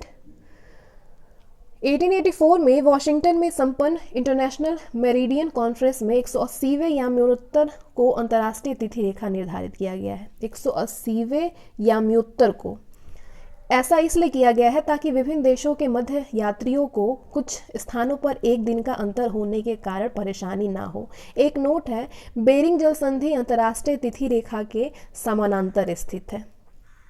अब समय जोन व मानक समय क्या है? विश्व को 24 समय जोनों में विभाजित किया गया है। इन समय जोनों को ग्रीनविच मीन टाइम व मानक समय में 1 घंटे के अंतराल के आधार पर विभाजित किया गया है, अर्थात प्रत्येक जोन 15 डिग्री के बराबर होता है। ग्रीनविच याम्योत्तर 0 डिग्री देशांतर पर है, जो कि ग्रीनलैंड व नॉर्वेनियन सागर व ब्रिटेन, स्पेन, अल्जीरिया, फ्रांस, माले, बुर्किना फासी, घाना व दक्षिण अटलांटिक समुद्र से गुजरता है।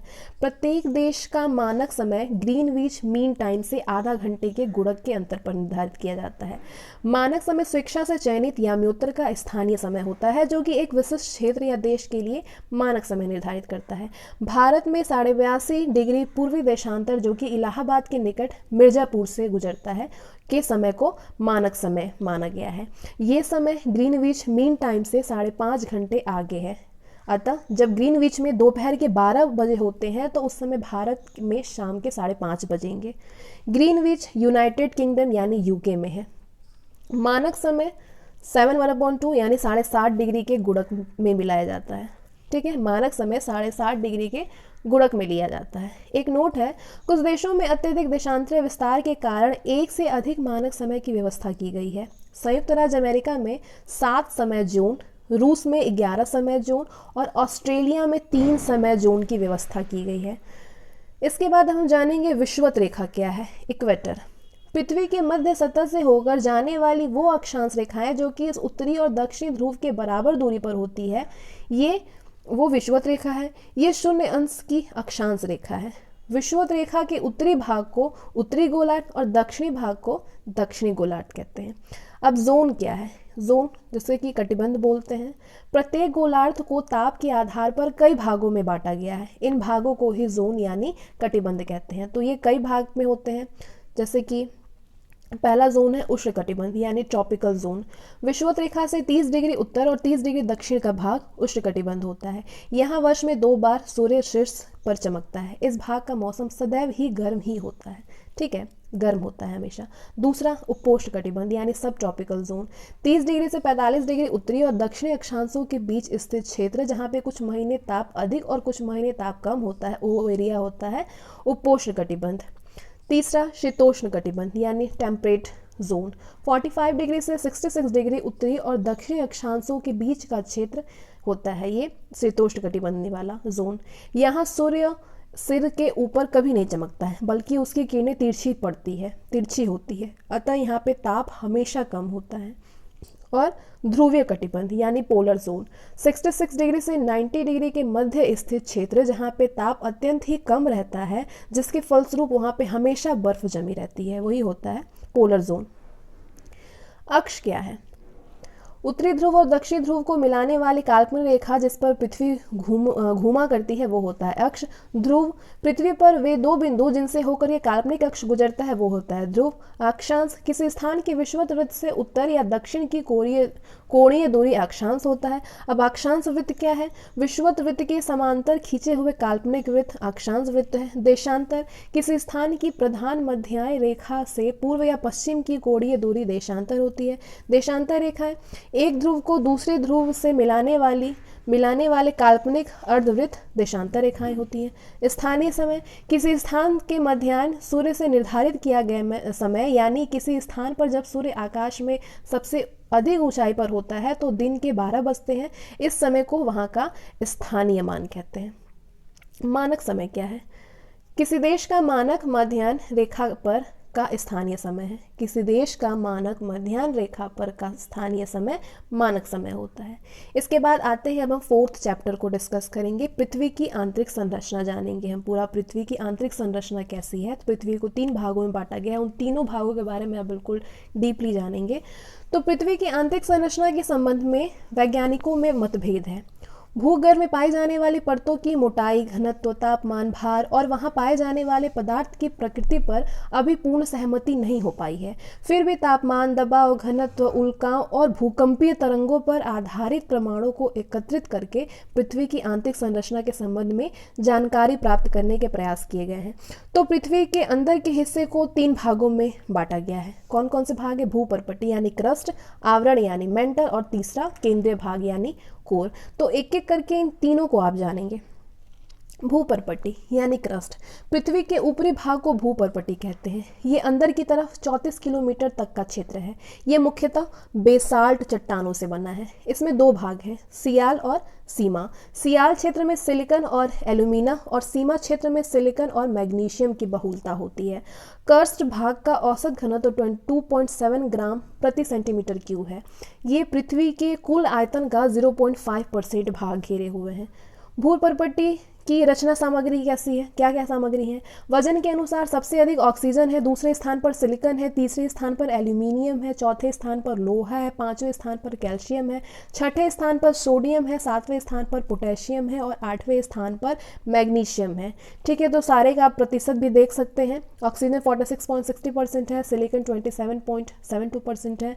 यानी पृथ्वी के संपूर्ण परपट्टी का लगभग 98% भाग ऊपर दिए गए 8 तत्वों से मिलकर बना है। शेष भाग titanium, hydrogen, phosphorus, manganese, sulphur, carbon, nickel और अन्य पदार्थों से मिलकर के बना है। अब बात करते हैं दूसरा भाग, मेंटल। 2900 किलोमीटर मोटा ये क्षेत्र मुख्यतः बेसाल्ट पत्थरों के समूह की चट्टानों से बना हुआ है। मेंटल के इस हिस्से में मैग्मा चैम्बर पाए जाते हैं। इसका औसत घनत्व 3.5 ग्राम प्रति सेंटीमीटर क्यूब से 5.5 ग्राम प्रति सेंटीमीटर क्यूब है। ये पृथ्वी के कुल आयतन का 83% भाग घेरे हुए हैं। कोनराड असंभवता, ऊपरी क्रस्ट और निचले क्रस्ट के बीच के सीमा क्षेत्र को कोनराड असंभवता कहते हैं। अब मोहविसिक डिसकंटिन्यूटी क्या है? क्रस्ट और मेंटल के बीच के सीमा क्षेत्र को मोहविस्टिक डिसकंटिन्यूटी कहते हैं। रेपेटी असंभवता, ऊपरी मेंटल और निचले के बीच के सीमा क्षेत्र को रेपेटी असंभवता कहते हैं। असंभवता, ठीक है। और गुटेनबर्ग विशार्ट असंभवता क्या है? निचले मेंटल और ऊपरी क्रोड के सीमा क्षेत्र को गुटेन विशार्ट असंभवता कहते हैं। लेहमैन असंभवता, बाह्य कोड और आंतरिक क्रोड के सीमा क्षेत्र को लेहमैन असंभवता कहते हैं। बात करते हैं केंद्रीय भाग यानी कोर। पृथ्वी का केंद्रीय भाग जो तीसरा भाग है, केंद्रीय भाग कोर, वो निकेल और फेरस का बना है। इसका औसत घनत्व तो 13 ग्राम पर सेंटीमीटर क्यूब है। पृथ्वी का केंद्रीय भाग संभवतः द्रव और प्लास्टिक अवस्था में है। ये पृथ्वी का कुल आयतन का 16% भाग घेरे हुए हैं। पृथ्वी का औसत घनत्व 5.5 ग्राम सेंटीमीटर प्रति सेंटीमीटर क्यूब और औसत त्रिज्या लगभग 6370 किलोमीटर है। पृथ्वी के नीचे जाने पर प्रति 32 मीटर की गहराई पर तापमान 1 डिग्री सेल्सियस बढ़ता जाता है। पृथ्वी के स्थलीय क्षेत्र पर सबसे नीचा क्षेत्र जॉर्डन में मृत सागर के आसपास का क्षेत्र है। ये क्षेत्र समुद्र तल से औसतन 400 मीटर नीचा है। सबसे पहले पाइथागोरस ने बताया कि पृथ्वी गोल है और ये आकाश में स्वतंत्र रूप से लटकी हुई है। सर आइजैक न्यूटन ने साबित किया कि पृथ्वी नारंगी के समान है। जेम्स जीन ने इसे नारंगी के बजाय नाशपाती के समान बताया। किसने? जेम्स जीन ने। और न्यूटन ने क्या बताया है कि नारंगी की तरह है। पृथ्वी के बाह्य सतह को 4 भागों में बांटा गया है: स्थल मंडल, जल मंडल, वायुमंडल और जैव मंडल, यानी लिथोस्फीयर, हाइड्रोस्फीयर, एटमॉस्फेयर और बायोस्फीयर। इन चारों स्फीयर को हम आगे डिस्कस करेंगे। सबसे पहले स्थल मंडल, ठीक है। तो आते हैं हम नेक्स्ट चैप्टर में। तो नेक्स्ट चैप्टर से हम एक एक टॉपिक को डिस्कस करने वाले हैं। तो चारों मंडलों को पढ़ेंगे आप। स्थल मंडल, पृथ्वी की संपूर्ण बाह्य परत जिस पर महाद्वीप और महासागर स्थित है वो है स्थल मंडल। पृथ्वी के कुल 29% भाग पर स्थल और 71% भाग पर जल है। 29% भाग स्थल है और 71% भाग पर जल है पृथ्वी के भू क्षेत्रफल व जल क्षेत्रफल का अनुपात 3:7 का है। पृथ्वी के उत्तरी गोलार्ध का 61% और दक्षिणी गोलार्ध का 81% क्षेत्रफल में जल का साम्राज्य है। पृथ्वी पर अधिकतम ऊंचाई माउंट एवरेस्ट 8850 मीटर की और अधिकतम गहराई मेरियाना गर्त है 11022 मीटर। ये इंपॉर्टेंट है, आप देख सकते हैं ये। तो पृथ्वी की अधिकतम ऊंचाई माउंट एवरेस्ट की है और अधिकतम गहराई मेरियाना गर्त की है। इस प्रकार पृथ्वी की अधिकतम ऊंचाई और अधिकतम गहराई में लगभग 20 किलोमीटर का अंतर है। स्थल मंडल महाद्वीपीय क्षेत्रों में अधिक मोटी 40 किलोमीटर और महासागरीय क्षेत्रों में अपेक्षाकृत पतली यानी 12 से 20 किलोमीटर है। चट्टान क्या है? रॉक। पृथ्वी की सतह के कठोर भाग को चट्टान कहते हैं, जो कि पृथ्वी की बाहरी परत की संरचना की मूलभूत इकाई है। उत्पत्ति के आधार पर चट्टान 3 प्रकार के होते हैं। आग्नेय चट्टान, पहला कौन सा चट्टान है? आग्नेय चट्टान यानी इग्नियस रॉक। ये मैग्मा या लावा के जमने से बनता है। आग्नेय चट्टान जो है वो मैग्मा और लावा के जमने से बनता है, जैसे ग्रेनाइट, बेसाल्ट, पैग्माटाइट, डायोराइट, ग्रेबो आदि। ये क्या है? आग्नेय चट्टान है। आग्नेय चट्टान स्थूल, परत रहित, कठोर संघन और जीवाश्म रहित होती है। आर्थिक रूप से ये बहुत ही संपन्न होती है। आर्थिक रूप से आग्नेय चट्टान बहुत ही संपन्न होती है। इसमें चुंबकीय लोहा, निकेल, तांबा, सीसा, जस्ता, क्रोमाइट, मैग्नीज, सोना और प्लेटिनम पाए जाते हैं। तो ये जो आप स्रोत देख सकते हैं ये NCERT class 6 the earth our habitat का है। बेसाल्ट में लोहे की मात्रा सर्वाधिक होती है। इस चट्टान से काली मिट्टी का निर्माण होता है। अब पैग्माइट, कोडरमा झारखंड में पाया जाने वाला अभ्रक इन्हीं शैलों में मिलता है, ठीक है, पैग्माटाइट। आग्नेय चट्टानी पिंडी यानी इग्नियस रॉक बॉडीज। मैग्मा के ठंडा होकर ठोस रूप धारण करने से विभिन्न प्रकार के आग्नेय चट्टानी पिंडी बनते हैं। इनका नामकरण इनके आकार, रूप, स्थिति और आसपास पाई जाने वाले चट्टानों के आधार पर किया जाता है। अधिकांश चट्टानी पिंड अंतर्वेदी आग्नेय चट्टानों से बनती है।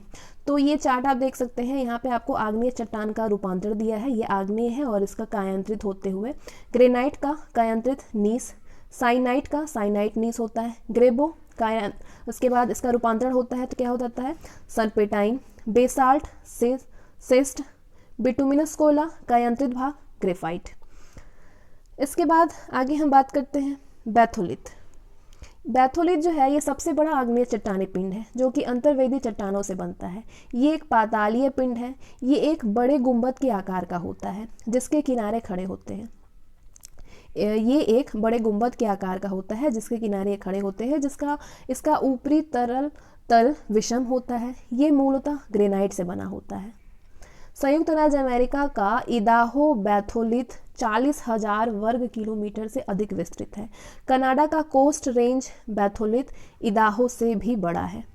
दूसरा स्टॉक, छोटे आकार के बैथोलिथ को स्टॉक कहते हैं। इसका ऊपरी भाग गोलाकार गुंबदनुमा होता है। स्टॉक का विस्तार 100 वर्ग किलोमीटर से कम होता है। लैकोलिथ, जब मैग्मा ऊपर की परत को जोर से ऊपर को उठता है और गुंबदकार रूप में जम जाता है तो इसे लैकोलिथ कहते हैं। मैग्मा के तेजी से ऊपर उठने के कारण ये गुंबदाकार ठोस पिंड छतरीनुमा दिखाई देता है। उत्तरी अमेरिका के पश्चिमी भाग में लैकोलिथ के कई उदाहरण मिलते हैं। एक नोट है, लैकोलिथ बहिर्वर्धी ज्वालामुखी पर्वत का ही एक अंतर्वेदी प्रतिरूप है। इसके बाद अगला लैपोलिथ, जब मैग्मा जम करके तस्त्रीनुमा आकार ग्रहण कर लेता है तो वो होता है लैपोलिथ। लैपोलिथ दक्षिण अमेरिका में मिलते हैं। फैकोलिथ, जब मैग्मा लहरदार आकृति में जमता है तो उसको फैकोलिथ कहते हैं। सील, जब मैग्मा भूपृष्ठ के समानांतर परतों में फैलकर जमता है तो उसे सील कहते हैं। इसकी मोटाई 1 मीटर से लेकर के सैकड़ों मीटर तक होती है। छत्तीसगढ़ और झारखंड में सील पाए जाते हैं। 1 मीटर से कम मोटाई वाले सील को शीट कहते हैं। अगला डाइक, जब मैग्मा किसी लंबवत दरार में जमता है तो डाइक कहलाता है। झारखंड के सिंहभूम जिले में अनेक डाइक दिखाई देते हैं। इसके बाद दूसरा अवसादी चट्टान। आग्नेय चट्टान के आपने जान लिया कितने प्रकार के होते हैं। अब बात करते हैं अवसादी चट्टान यानी सेडिमेंट्री रॉक। प्रकृति के कारकों द्वारा निर्मित छोटी छोटी चट्टानें किसी स्थान पर जमा हो जाती है और बाद के काल में दबाव या रासायनिक प्रतिक्रिया या अन्य कारणों के द्वारा परत जैसे ठोस रूप में निर्मित हो जाती है। इन्हें ही अवसादी चट्टानें कहते हैं। प्रकृति के कारकों द्वारा निर्मित छोटे छोटे चट्टानें किसी स्थान पर जमा हो जाती है और बाद के काल में दबाव या रासायनिक प्रतिक्रिया या अन्य कारणों के द्वारा परत जैसी ठोस रूप में निर्मित हो जाती है। इन्हें ही हम अवसादी चट्टान कहते हैं। जैसे बलुआ पत्थर क्या है, अवसादी चट्टान में है। चूना पत्थर, स्लेट, कॉन्ग्लोमरेट, नमक की चट्टान और शेलखरी, ये क्या है, अवसादी चट्टानें हैं। अवसादी चट्टानें परतदार होती हैं। इनमें वनस्पति और जीव जंतुओं के जीवाश्म पाया जाता है। इन चट्टानों में लौह अयस्क, फॉस्फेट, कोयला और सीमेंट बनाने की चट्टानें पाई जाती हैं। तो अवसादी चट्टान का रूपांतरण भी आप देख सकते हैं एक चार्ट के थ्रू। उसका कायांत्रित भाग सपिंड सिस्ट, बलुआ पत्थर का कायांत्रित होने पे क्वार्जाइट हो जाता है। शेल, स्लेट, चूना पत्थर का कायांत्रित भाग संगमरमर, लिग्नाइट कोयला रूपांतरण के बाद एंथ्रोसाइट कोयला बनता है। ठीक है। खनिज तेल अवसादी चट्टानों में पाया जाता है। अप्रवेश्य चट्टानों की 2 परतों के बीच यदि प्रवेश्य शैल की परत आ जाए तो खनिज तेल के लिए अनुकूल स्थिति पैदा हो जाती है। दामोदर, महानदी और गोदावरी नदी बेसिनों की अवसादी चट्टानों में कोयला पाया जाता है। आगरा का किला और दिल्ली का लाल किला बलुआ पत्थर नामक अवसादी चट्टानों का बना है। तीसरा चट्टान है कायांत्रित चट्टान यानी मेटाफोरिक रॉक। ताप, दाब और रासायनिक क्रियाओं के कारण आग्नेय और अवसादी चट्टानों से कायांत्रित चट्टान का निर्माण होता है। कायांतरित चट्टान का रूपांतरण आप देख सकते हैं, स्लेट का कायांतरित, फाइलाइट, फाइलाइट का सिस्ट। आगे हम बात करते हैं वोल्केनो क्या है, यानी ज्वालामुखी। ज्वालामुखी भूपटल पर वो प्राकृतिक छेद या दरार है जिससे होकर के पृथ्वी का पिघला पदार्थ, लावा, राव, भाप और अन्य गैस बाहर निकलती है। ज्वालामुखी के कप के आकार के मुख को क्रेटर कहते हैं। ठीक है, ज्वालामुखी के कप के आकार के मुख को क्रेटर कहते हैं। बाहर हवा में उड़ा हुआ लावा शीघ्र ही ठंडा होकर के छोटे ठोस टुकड़ों में बदल जाता है, जिसे सिंडर कहते हैं। उद्गार में निकलने वाली गैसों में वाष्प का प्रतिशत सर्वाधिक होता है। पेले अश्रु यानी पेल टीयर्स की उत्पत्ति ज्वालामुखी के उद्गार के समय ही होता है। उद्गार अवधि के अनुसार ज्वालामुखी 3 प्रकार की होती है। तो तीनों प्रकार को आप आगे जानेंगे। सबसे पहला सक्रिय ज्वालामुखी यानी एक्टिव वोल्केनो, इसमें अक्सर उद्गार होता है। वर्तमान समय में विश्व में सक्रिय ज्वालामुखियों की संख्या 500 है। इनमें प्रमुख है इटली का एटना और स्टाम्बोली। मैक्सिको यानी उत्तर अमेरिका में स्थित कोलीमा ज्वालामुखी बहुत ही सक्रिय ज्वालामुखी है। इसमें 40 बार से अधिक बार उद्गार हो चुका है। अब स्ट्रोम्बोली भूमध्य सागर में सिसिली के उत्तर में लिपारी द्वीप पर अवस्थित है। इसमें सदा प्रज्वलित गैस निकला करती है।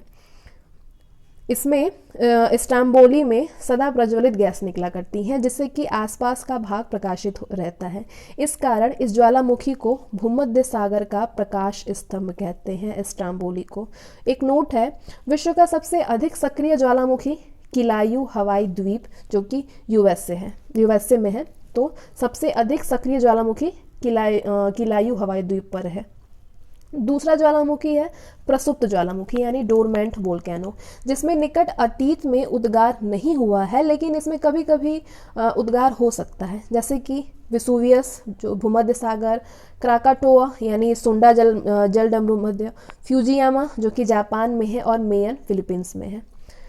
तीसरा शांत ज्वालामुखी एक्सटिंक्ट वोल्केनो, वैसा ज्वालामुखी जिसमें ऐतिहासिक काल से कोई उद्गार नहीं हुआ है और जिसमें फिर से उद्गार होने की संभावना नहीं हो, जैसे कि कोह सुल्तान और देमवंत जो कि ईरान में है, पोप म्यांमार में है, किलिमंजारो अफ्रीका, चिम्बराजो दक्षिण अमेरिका, ये शांत ज्वालामुखी में है। कुल सक्रिय ज्वालामुखी का अधिकांश प्रशांत महासागर के तटीय भागों में पाया जाता है। प्रशांत महासागर के परिमेखला को अग्नि वलय यानी fire ring of the Pacific भी कहते हैं। सबसे अधिक सक्रिय ज्वालामुखी अमेरिका और एशिया महाद्वीप के तटों पर स्थित है। ऑस्ट्रेलिया महाद्वीप में एक भी ज्वालामुखी नहीं है। आगे बात करते हैं गेसर क्या है। बहुत से ज्वालामुखी क्षेत्रों में उद्गार के समय दरारों और सुराखों से होकर जल और वाष्प कुछ अधिक ऊंचाई तक निकलने लगते हैं। इसे ही गेसर कहा जाता है। जैसे ओल्ड फेथफुल गेसर यहाँ यूएसए के येलोस्टोन पार्क में है। ओल्ड फेथफुल ग्लेशियर जो है ये यूएसए के येलोस्टोन पार्क में स्थित है। इसमें प्रत्येक मिनट उद्गार होता रहता है। धुआंरे क्या है? फ्यूमरल्स ज्वालामुखी क्रिया के अंतिम अवस्था के प्रतीक हैं। इनसे गैस व जलवाष्प निकलता है। गंधक युक्त धुआंरों को सोलफतारा कहते हैं। ठीक है, गंधक युक्त धुआंरों को सोलफतारा कहा जाता है। अलास्का जो कि यूएसए है के कटमाई पर्वत को हजारों धुआंरों की घाटी यानी अ वैली ऑफ 10,000 स्मोक्स कहा जाता है। ईरान का कोह सुल्तान धुआंरा व न्यूजीलैंड की प्लेंटी की खाड़ी में स्थित वाइट द्वीप का धुआंरा भी प्रसिद्ध है। विश्व का सबसे ऊंचा ज्वालामुखी पर्वत कोटापैक्सी है। इसकी ऊंचाई है 19,613 फीट, इक्वाडोर में है। विश्व की सबसे ऊंचाई पर स्थित सक्रिय ज्वालामुखी ओजस डेल सालाडो एंडीज पर्वतमाला में अर्जेंटीना चिली देश में के सीमा पर स्थित है। विश्व की सबसे ऊंचाई पर स्थित शांत ज्वालामुखी एकांगागुआ एंडीज पर्वतमाला पर स्थित है, जिसकी ऊंचाई 6,960 मीटर है। बात करते हैं भूकंप कैसे होता है। भूकंप क्या है? भूगर्भ शास्त्र की एक विशेष शाखा जिसमें कि भूकंपों का अध्ययन किया जाता है, उसको सिस्मोलॉजी कहते हैं। भूकंप में 3 तरह के कंपन होते हैं, प्राथमिक अथवा पी तरंगे, द्वितीयक अथवा एस तरंगे और एल तरंगे। 3 तरंगे होती हैं, पी तरंगे, एस तरंगे और एल तरंगे। तो प्राथमिक यानी पी तरंगे प्राइमरी और पी वेव्स। ये तरंग पृथ्वी के अंदर प्रत्येक माध्यम से होकर के गुजरती है। इसकी औसत वेग 8 किलोमीटर प्रति सेकंड होती है। ये गति सभी तरंगों से अधिक होती है, जिसमें ये तरंगे किसी भी स्थान पर सबसे पहले पहुंचती है। ये पी तरंगे जो है ये सभी तरंगों से सबसे अधिक होती है, जिससे कि ये तरंगे किसी भी स्थान पर सबसे पहले पहुंचती है। पृथ्वी से गुजरने के लिए इन तरंगों द्वारा अपनाया गया मार्ग नतोदर होता है। और दूसरा तरंग है एस तरंगे, जिसको कि सेकेंडरी भी बोलते हैं। इन्हें अनुप्रस्थ तरंगे भी कहते हैं। ये तरंग केवल ठोस माध्यम से होकर गुजरता है। औसत वेग 4 किलोमीटर प्रति सेकंड। तीसरा तरंग है एल तरंगे, जिसको कि सरफेस बोलते हैं, सरफेस और एल वेव्स। इन्हें धरातलीय या लंबी तरंगों के नाम से भी पुकारा जाता है। इन तरंगों की खोज HD लव ने किया था। इन्हें कई बार लव वेव्स के नाम से भी पुकारा जाता है। इनका अन्य नाम आर वेव्स यानी रे लाइट वेव्स है। ये तरंगे मुख्यतः धरातल तक ही सीमित रहती है। ये ठोस, तरल और गैस तीनों माध्यमों से गुजर सकती है। इसकी चाल 1.5 से 3 किलोमीटर प्रति सेकंड है। सतही तरंगे अत्यधिक विनाशकारी होती है। भूकंपीय तरंगों को सिस्मोग्राफ नामक यंत्र द्वारा रेखांकित किया जाता है। इससे इनके व्यवहार के संबंध में कुछ तथ्य निकलते हैं। जैसे पहला, सभी भूकंपीय तरंगों का वेग अधिक घनत्व वाले पदार्थों में से गुजरने पर बढ़ जाता है और कम घनत्व वाले पदार्थों में से गुजरने से घट जाता है। केवल प्राथमिक तरंगे ही पृथ्वी के केंद्रीय भाग से गुजर सकती है, लेकिन वहां पर उनका वेग कम हो जाता है। गौड़ तरंगे द्रव्य पदार्थ में से नहीं गुजर सकती है। एल तरंगे केवल धरातल के पास ही चलती है। विभिन्न माध्यमों में से गुजरते समय ये तरंगे परावर्तित और अपवर्तित होती हैं। केंद्र, भूकंप के उद्भव स्थान को उसका केंद्र कहा जाता है। भूकंप केंद्र के निकट PSL तीनों प्रकार की तरंगे पहुंचती हैं। पृथ्वी के भीतरी भागों में ये तरंगे अपना मार्ग बदल करके भीतर की ओर अवतल मार्ग पर यात्रा करती है। भूकंप केंद्र से धरातल के साथ 11,000 किलोमीटर की दूरी तक P और S तरंगे पहुंचती है। केंद्रीय भाग यानी कोर पर पहुंचने पर S तरंगे लुप्त हो जाती है और P तरंगे अपरिवर्तित हो जाती है। इस कारण भूकंप के केंद्र से 11,000 किलोमीटर के बाद लगभग 5,000 किलोमीटर तक कोई भी तरंग नहीं पहुंचती हैं। इस क्षेत्र को छाया क्षेत्र यानी शैडो जोन कहा जाता है। अब अधिकेंद्र क्या है? इपिसेंटर, भूकंप के केंद्र के ठीक ऊपर पृथ्वी की सतह पर स्थित बिंदु को भूकंप का अधिकेंद्र कहते हैं। अधिकेंद्र पर सबसे पहले P तरंगे पहुंचती हैं। अंतरसागरीय भूकंपों द्वारा उत्पन्न लहरों को जापान में सुनामी कहा जाता है।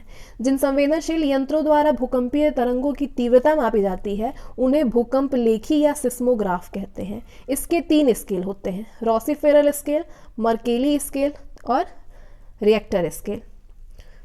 तो हम बात करते हैं कि रिएक्टर स्केल क्या है।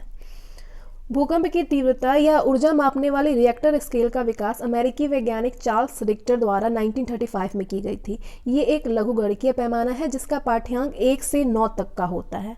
रिएक्टर स्केल पर प्रत्येक अगली इकाई पिछली इकाई की तुलना में 10 गुना अधिक तीव्रता रखता है। इस स्केल पर 2.0 या 3.0 की तीव्रता का अर्थ हल्का भूकंप होता है, जबकि 6.2 की तीव्रता का अर्थ शक्तिशाली भूकंप होता है। विभिन्न स्थलाकृतियां देख सकते हैं आप, डिफरेंट टाइप्स ऑफ टोपोग्राफी। निर्माण के आधार पर स्थलाकृतियां 3 प्रकार की होती हैं, पर्वत, पठार और मैदान। तो एक एक करते हम तीनों चीज़ों को जानेंगे, पर्वत, पठार और मैदान को डिस्कस करेंगे। पर्वत, उत्पत्ति के अनुसार पर्वत 4 प्रकार के होते हैं। ब्लॉक पर्वत यानी ब्लॉक माउंटेन, जब चट्टानों में स्थित भ्रंश के कारण मध्य भाग नीचे धंस जाता है और अगल बगल के भाग ऊंचे उठते प्रतीत होते हैं तो वो ब्लॉक पर्वत कहलाते हैं। बीच में धंसे भाग को रिफ्ट घाटी कहते हैं।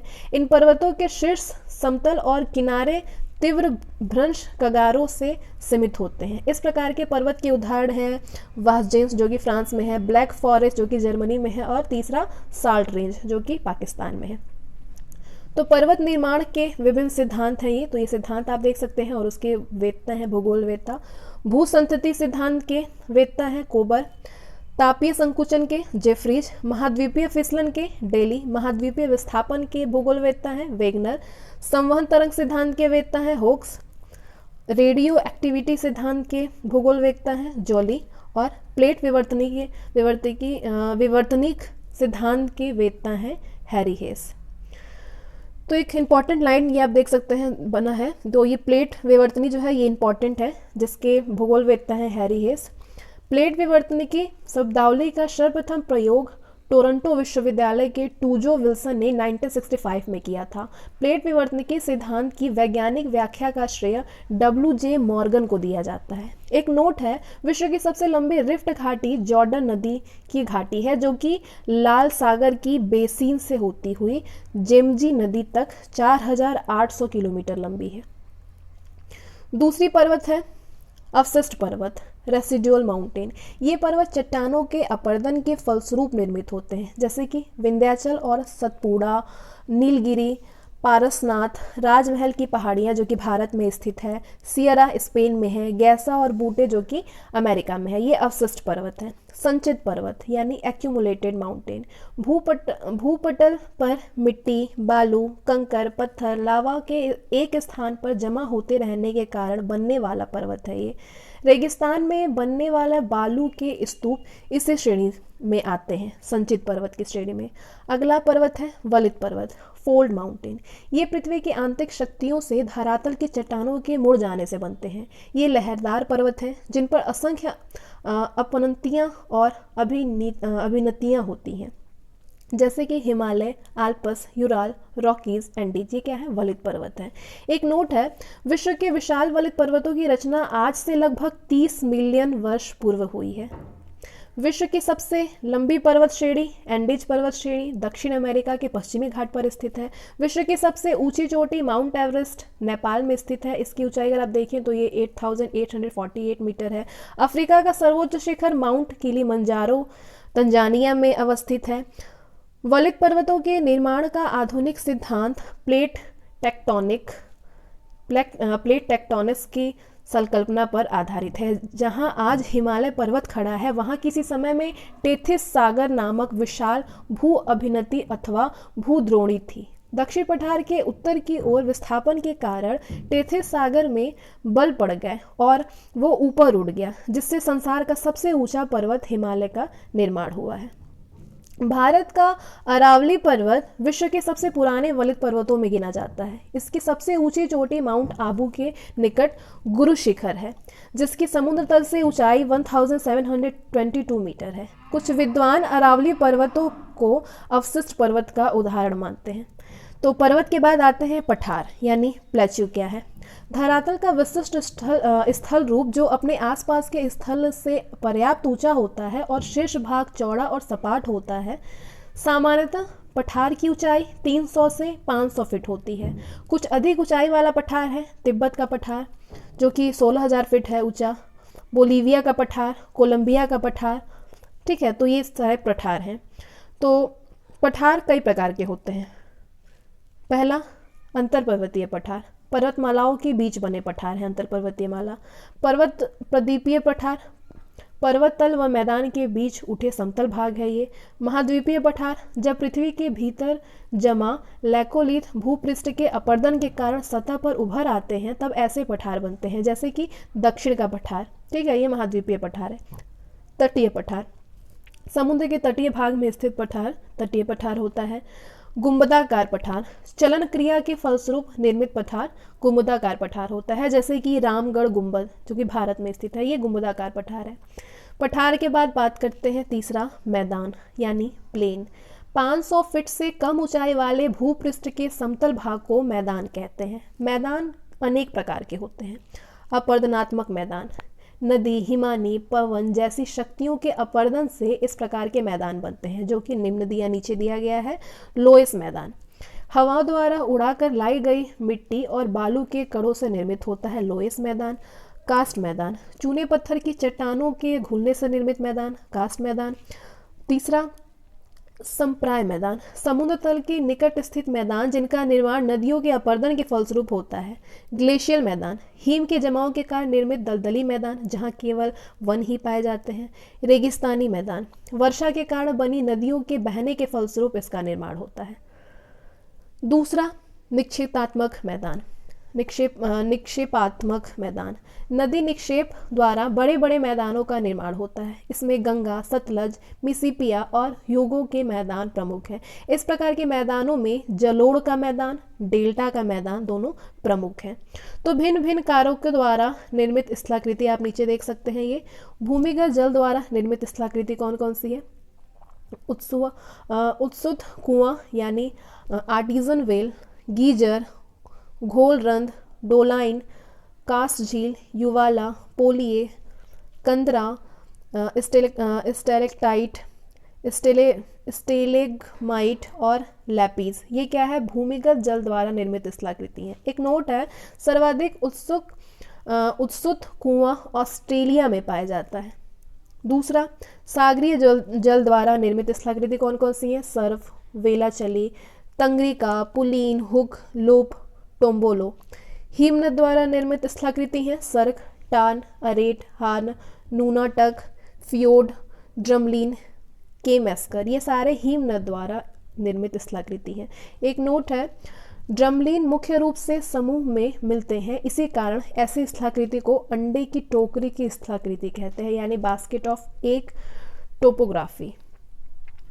चौथा, पवन द्वारा निर्मित स्थलाकृति कौन कौन सी हैं? ज्यूगेन, यार्डंग, इंसेलबर्ग, छत्रक, प्लेया, लैगून, बरखान, लोएस, पेडीप्लेन। ये पवन द्वारा निर्मित स्थलाकृति हैं। समुद्री तरंग द्वारा निर्मित स्थलाकृति कौन कौन सी है? समुद्री भृगु, भुजीवा, लैगून झील, रिया तट जो कि भारत का पश्चिम तट है, स्टैग, डाल्मेशियन जो कि युगोस्लाविया का तट है।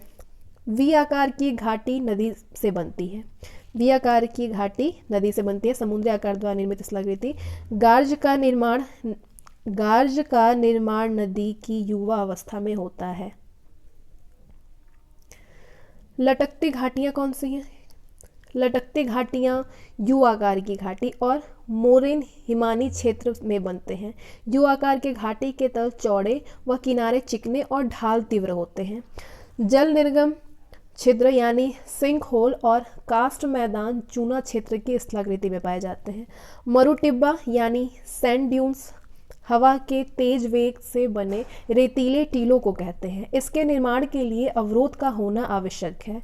नवचंद्राकार टिब्बे जिनकी भुजाएं पवनों की दिशा में निकली होती हैं बरखान कहलाते हैं। बहुत गहरी हिमनद गर्तें जिनमें समुद्री जल भर जाता है और जो समुद्री तटरेखा पर होती है उन्हें फियोर्ड कहते हैं। सर्क गहरे, लंबे व चौड़े गर्त जिनकी दीवार तीव्र ढाल वाली सीधी या अवतल होती है, अधिकतर सर्क हिमनद घाटियों के शीर्ष पर पाए जाते हैं। हिमनद के पिघलने पर जल से भरे सर्क को सर्क झील या टान झील कहते हैं। सर्क के शीर्ष पर अपर्दन होने से हॉर्न निर्मित होते हैं। आल्पस पर्वत की चोटी मैटरहार्न और हिमालय पर्वत की सबसे ऊंची चोटी एवरेस्ट वास्तव में हार्न है जो कि सर्क के शीर्ष अपर्दन से निर्मित होता है। लगातार अपर्दन से सर्क के दोनों तरफ की दीवारें तंग हो जाती है और इनका आकार कंघी या आरी के समान कटकों के रूप में हो जाता है, जिन्हें अरेत यानी तीक्ष्ण कटक कहते हैं। इन पर चढ़ना असंभव होता है। तो सागरीय जल तरंग द्वारा निर्मित तटरेखा के प्रकार आगे हम देखेंगे, जो कि सागरीय जल तरंग द्वारा निर्मित होती है। फियट तट। फियट तट किसी हिमनाकृति उच्च भूमि के सागरीय जल के नीचे धंसे जाने से फियट तट का निर्माण होता है। इनके किनारे खड़ी दीवार के समान होते हैं। जैसे कि नॉर्वे का तट फियट तट का उदाहरण है। रिया तट नदियों द्वारा अपर्दित उच्च भूमि के धंस जाने से रिया तट का निर्माण होता है। इसकी गहराई समुद्र की ओर क्रमशः बढ़ती जाती है। प्रायद्वीपीय भारत के पश्चिमी तट का उत्तरी भाग रिया तट का उदाहरण है। हैफा तट सागरीय तटीय भाग में किसी निम्न भूमि के डूब जाने से निर्मित तट को हैफा तट कहते हैं।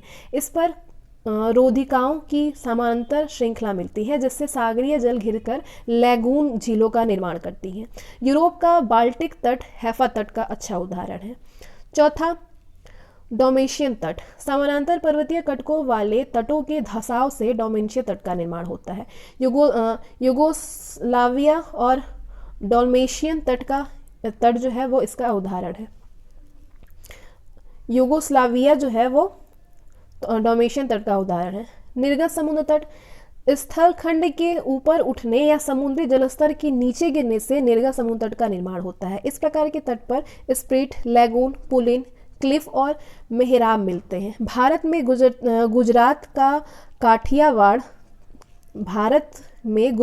काठियावाड़ तट निर्गत समुद्र तट का उदाहरण है। वन कई प्रकार के होते हैं।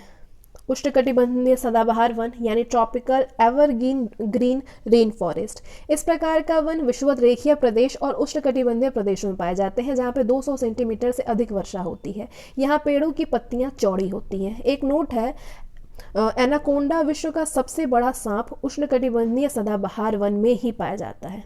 दूसरा, उष्णकटिबंधीय अर्ध पतझड़ वन यानी ट्रॉपिकल सेमी डिसिडियस फॉरेस्ट।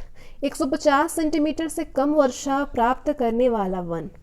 साल, सागवान और बांस आदि इसी वन में पाए जाते हैं। उष्णकटिबंधीय अर्ध पतझड़ वन में विषुवत रेखीय वन। इन वनों में वृक्ष और झाड़ियों का मिश्रण होता है। जैतून, कॉर्क और ओक यहाँ के मुख्य वृक्ष हैं।